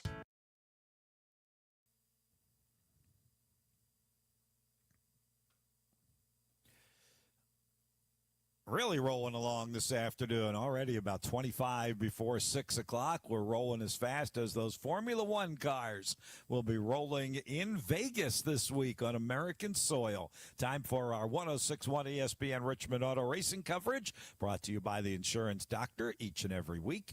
Visit myinsurancedoctor.com to get a quote from one of their 8 locations here in the Richmond-Chesterfield area for peace of mind on and off the track. Jordan with our motorsports report, and we got these F1 drivers on American soil this week in Las Vegas. Yeah, we sure do.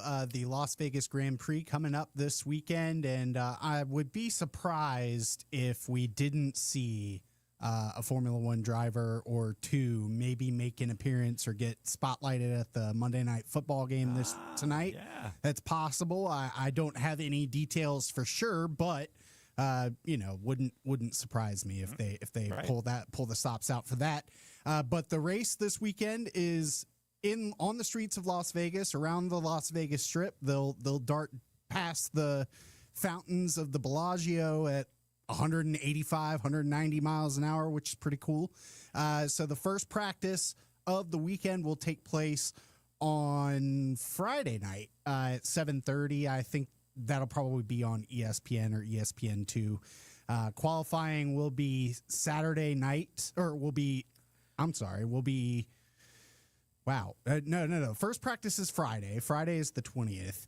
The third practice and qualifying will be Friday. So qualifying will be at 11 p.m. on Friday night on ESPN, and then the race itself, the Las Vegas Grand Prix, will go lights out and get underway at 11 p.m. on Saturday night on ESPN. So that sets the stage there.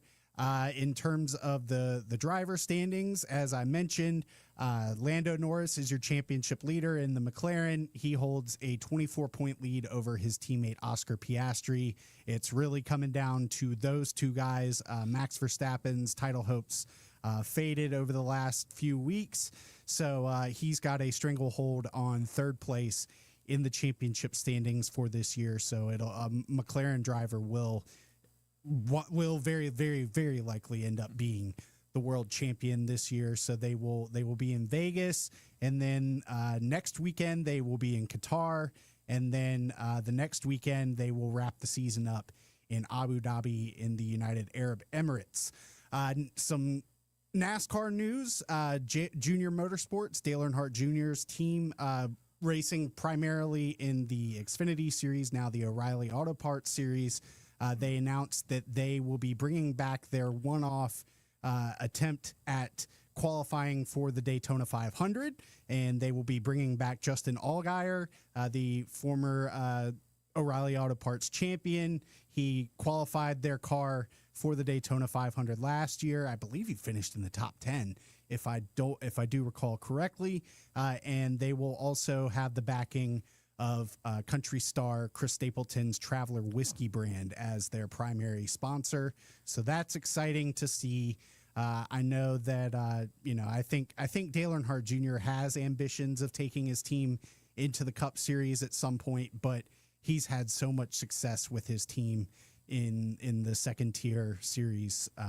It's crazy. So other news, Ram is set to make its return. So Dodge Ram will be racing in the Truck Series again starting next year. And Colleague Racing, one of the main partner teams with Ram, has announced a cool sort of thing for one of their open entries in the series next season. It's called the Ram Free Agent, and basically It gives any driver from the motorsports world an opportunity to get behind the wheel of a Craftsman Truck Series truck for Colleague Racing. So they'll be driving a Ram 1500, and that they're going to make it sort of a competition almost. The drivers are going to be awarded points and a prize.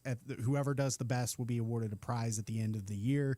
And Ram plans to announce more details on the eve of the Truck Series opener at Daytona on February 13th. So there are 3 drivers already cemented into Colleague's Ram lineup next year. So it's Brendan Butterbean Queen, Daniel Dye, and Justin Haley. And so from there, if Formula One, I know we've had some Formula One drivers race in NASCAR previously. I know Kimi Räikkönen gave it an attempt to race in the Cup Series at Watkins Glen a year or two ago. Obviously, Juan Pablo Montoya made the transition from Formula One to NASCAR, had a decent career in NASCAR and everything. So, you just don't know who may pop up. I mean, you could see more Australian supercar drivers, like Shane Van Gisbergen's lot pop up, get some opportunities in NASCAR. You could see some IndyCar guys, maybe. You could see, maybe even a drag racer, an NHRA driver. It's really going to be interesting to see who gets thrown in there, who wants to take a shot at it, and go from there. So, beyond that, nothing really else is cooking up in the motorsports world that I can think of. NHRA released their 2026 calendar last week, and they will not be returning to Virginia Motorsports Park in Dinwiddie next year. The Virginia Nationals has been left off the 2026 calendar.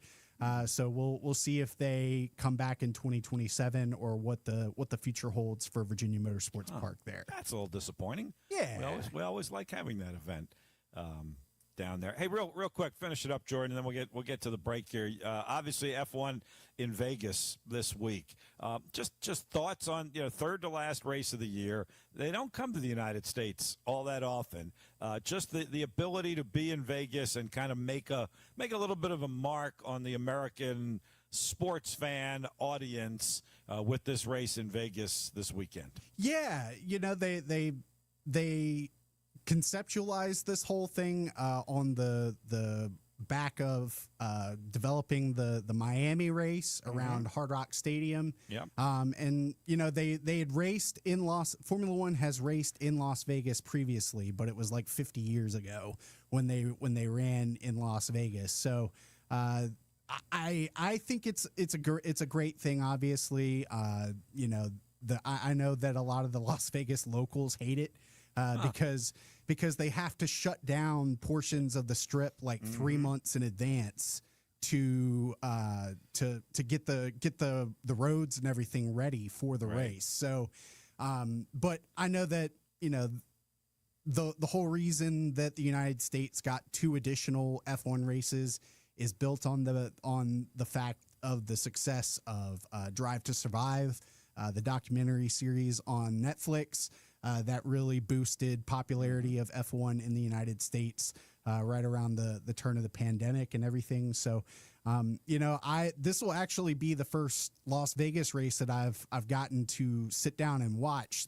Usually the last few races in Las Vegas, I've been on a family trip down in Florida for Thanksgiving and everything, and with it being an 11 o'clock p.m. race, it's a little late for some, especially me with young kids. Yeah. But yeah, I'm really excited. I know that they pack the grandstands, and you can say what you want about the ticket pricing. I know it's pretty ridiculous, a ridiculous cost to get into the Las Vegas race and the Miami race. The race in Austin is still reasonable from what I can see, just for like a grand general admission sort of pass. But yeah, they're kind of turning the momentum, and Formula One is run by Liberty Media, the company that owns the Atlanta Braves. So I know that they have a ton of biting interest in the United States and making sure that all the racing that takes place here is top notch, and all the fans from around the world will turn out. Las Vegas is a travel destination for sure. For sure. Yep. And so yeah, it'll be cool to see the Sphere embracing it. You'll probably see the face with a helmet on the Sphere, following the cars along as it's done previously. So yeah, I like it. I'm a fan of it. I think if they do tend to consider maybe a 4th race, I would love to see them build a dedicated track, not just go a street race or makeshift circuit like in Miami. I would rather see them invest in a facility like Circuit of the Americas. Good point. Well, let's have a good one this weekend. Look forward to your perspective and analysis on it after you get a chance to sit down and watch that this weekend, and hope for a good race there. F1 in Vegas this weekend. Our 106.1 ESPN Richmond auto racing coverage brought to you by the Insurance Doctor. Jordan, thanks. Back after the break with our Herman Allen Sports Play of the Week. We'll go overseas for that, as a matter of fact, and a couple other nuggets to wrap it up on a busy Monday afternoon. Sports Huddle, 106.1 ESPN.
Well, we do talk sports here, but you're going to hear sports talk from a different perspective on our Herman Allen Sports Play of the Week, presented exclusively by Herman Allen Plumbing and Cooling, your premier Lennox dealer. So yesterday, I'm up in the morning having the coffee. It's a Sunday morning. It's a good day, and we got NFL football on, right? It's one of the international games. It's the Madrid game. It's the team we talk about all the time, the Commanders.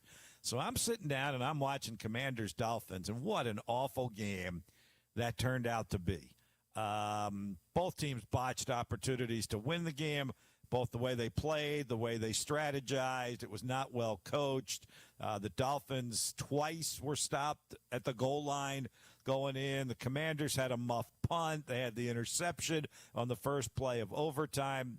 All of that. Not exactly the greatest display internationally, although the crowd seemed to love it. 75,000 plus there in Madrid seemed to love it. And it was a competitive game. But anyway, I get through the first quarter, and I decide I'm not going to watch.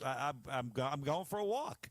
But I put the old AirPods in, found the game on Westwood 1, and was absolutely delighted by the play-by-play and commentary that I heard. So overseas, internationally, Westwood 1 went with a terrific international British voice to call the NFL game from Madrid, Oliver Wilson.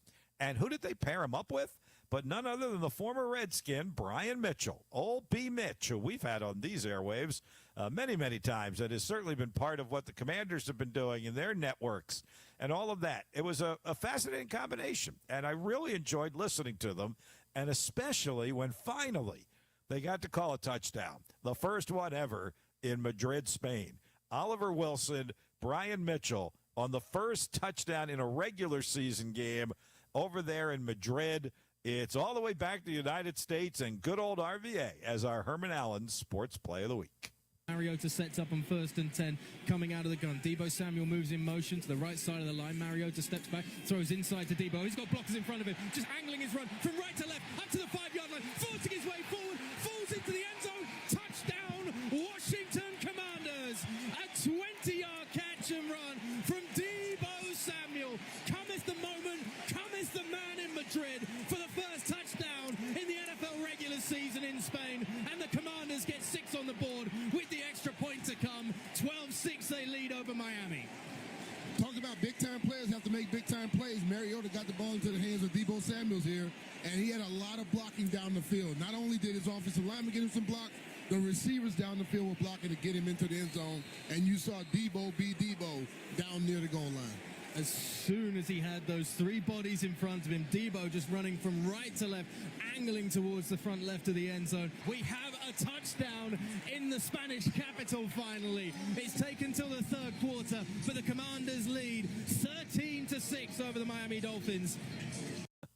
I just thought that was a great call. Like, I had a little more pep in my step as I was walking around the neighborhood listening to that. Oliver Wilson, terrific. I'd never heard him before. Kind of intoxicating to listen to an NFL game with that kind of accent. I think if he had just been an American announcer with that kind of descriptive call, would have been really good as well. But, you know, you add the whole British accent thing on there, and then you combine him with Brian Mitchell, who we're so familiar with. I thought that was just a great call. It gave the Commanders the lead at that point in the game, 13-6. Alas, they could not hold that lead, gave up the touchdown in the 4th quarter, and then finally the Dolphins kicked a field goal, which I thought they should have done at the end of regulation anyway, and then they got stopped. But they kicked the field goal after the Mariota interception, and Miami won the game 16-13. Commanders fall to 3-8 on the season. I don't know. McDaniel might be saving his job. Who knows? The Dolphins are up to 4-7. Thankfully, both teams have bye weeks coming back with the long trip across the country. Unfortunately, Matt Gay, the place kicker for the Commanders, who missed 2 field goals. Now, one of them was a 56-yarder, but he got cut today. When they got back home, when they got back to Ashburn, the Commanders made that change. They'll have a new kicker in 2 weeks when they get back to action. All right, so there's your Herman Allen Sports Play of the Week. Hope you enjoyed that clip as much as I enjoyed listening to it. Sports Play of the Week presented exclusively by Herman Allen Plumbing and Cooling, your premier Lennox dealer. Hey, quick shout-outs to our Division II and Division III teams who both have made the postseason. Virginia Union at Division II will face California of Pennsylvania in the first round of the Division II playoffs. They do get a home game out of it. It'll be at Hovey Field Saturday at 1 o'clock. And then Randolph-Macon, which is up to number 18 in the Division III poll, got a bye through the first round of the D3 playoffs. But they got a tough task. They'll be on the road. In the second round, they will play John Carroll out there in Ohio on Saturday, November 29th at noon. So congrats to both the Virginia Union Panthers, Division II, and the Randolph-Macon Yellow Jackets, Division III, for making the college football playoffs. You have made it through the Sports Huddle this afternoon. Hope you were with us a lot during the 3 to 6 live local sports talk window with Matt Josephs and yours truly. Thanks to Tim Thomas from Virginia Tech for jumping on quick on the breaking news that James Franklin is in as the new head football coach at Virginia Tech. And Sean Robertson, who joined us from down at Raleigh. Check out the VCU-NC State game tonight at 7. It's on the ACC Network. Jordan, thanks for producing. We'll do it all over again tomorrow. I'll be in studio to do it along with Matt and Jordan tomorrow afternoon. Enjoy your Monday evening, Monday Night Football, college basketball. We'll talk about all of it tomorrow, right here, where Richmond talks sports, 106.1 ESPN. Looking for the perfect golf course? Check out RVA's best-kept secret, Queenfield Golf Club, just a few minutes past Mechanicsville. Reserve your tee time today at queenfieldgolf.com. Herman Allen Plumbing, Heating, and Cooling has expert technicians, plus industry-leading Lennox equipment. Learn more about special saving opportunities online at HermanAllenPlumbing.com. Hey, sports fans, this is Ross Luck from Luck Chevrolet, and we support local sports on the 106.1 ESPN. Now back to the Sports Huddle with Bob Black. It's a holiday cheer and gear classic weekend at the Henrico Sports and Event Center. Stop by to drop off new sports equipment Thursday afternoon on December 4th during our cheer and gear broadcast. And stay for Henrico Battle of the Batches basketball game as the Henrico Fire Department takes on the Henrico Police. Santa will be available for pictures and kids' activities for the little ones starting at 5 and game time at 6 p.m. Parking and event is free. 1 All-Star Boulevard in Glen Allen. Details online at henricosca.com. Here's the tale of the daily Medfield. Same old pharmacy, same old bill, but those prices kept rising higher still.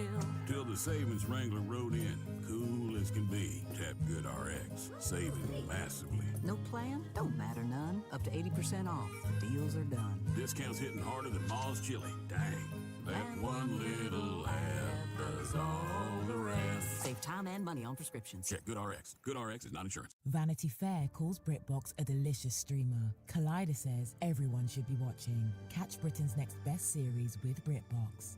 Stream acclaimed new originals like Code of Silence. You read lips, right? And Linley, based on the best-selling mystery series. Say hi, Linley. Take it from here. And don't miss the new season of Karen Pirie coming this October. You don't look lip, please. I'll take that as a compliment. See it differently when you stream the best of British TV with BritBox. Watch with a free trial today. Over there's the water. Whoosh, whoosh. And look at all this stuff I'm standing on. It's called sand, and it's everywhere. This woman may sound silly to you and me. It's made up of little tiny pieces of rocks. Teeny little pieces of rocks. But to her 2-year-old son exploring the world around him, she makes perfect sense. How does it feel when you touch the sand? Is it warm? Uh-huh. It's hard to hold in your hand, isn't it? Mm-hmm. Learning starts long before school does, and children are naturally curious. They want to learn, so follow their lead. Take simple, everyday moments, like sorting laundry or playing on the beach, and turn them into learning moments. Is this water? No. Very good. This is sand. Oh, no, it's not food. It's sand. We don't eat sand. Turn everyday moments into learning moments. Find out how at bornlearning.org. Brought to you by United Way and the Ad Council. Hey, it's me, your piggy bank. Remember when you were a little kid? All the dimes and quarters in my back? Yeah, that was good times. Good times. Now lately, I gotta be honest, you've been ignoring me. Money's been slipping through your hands like a greased pig. Get it? Because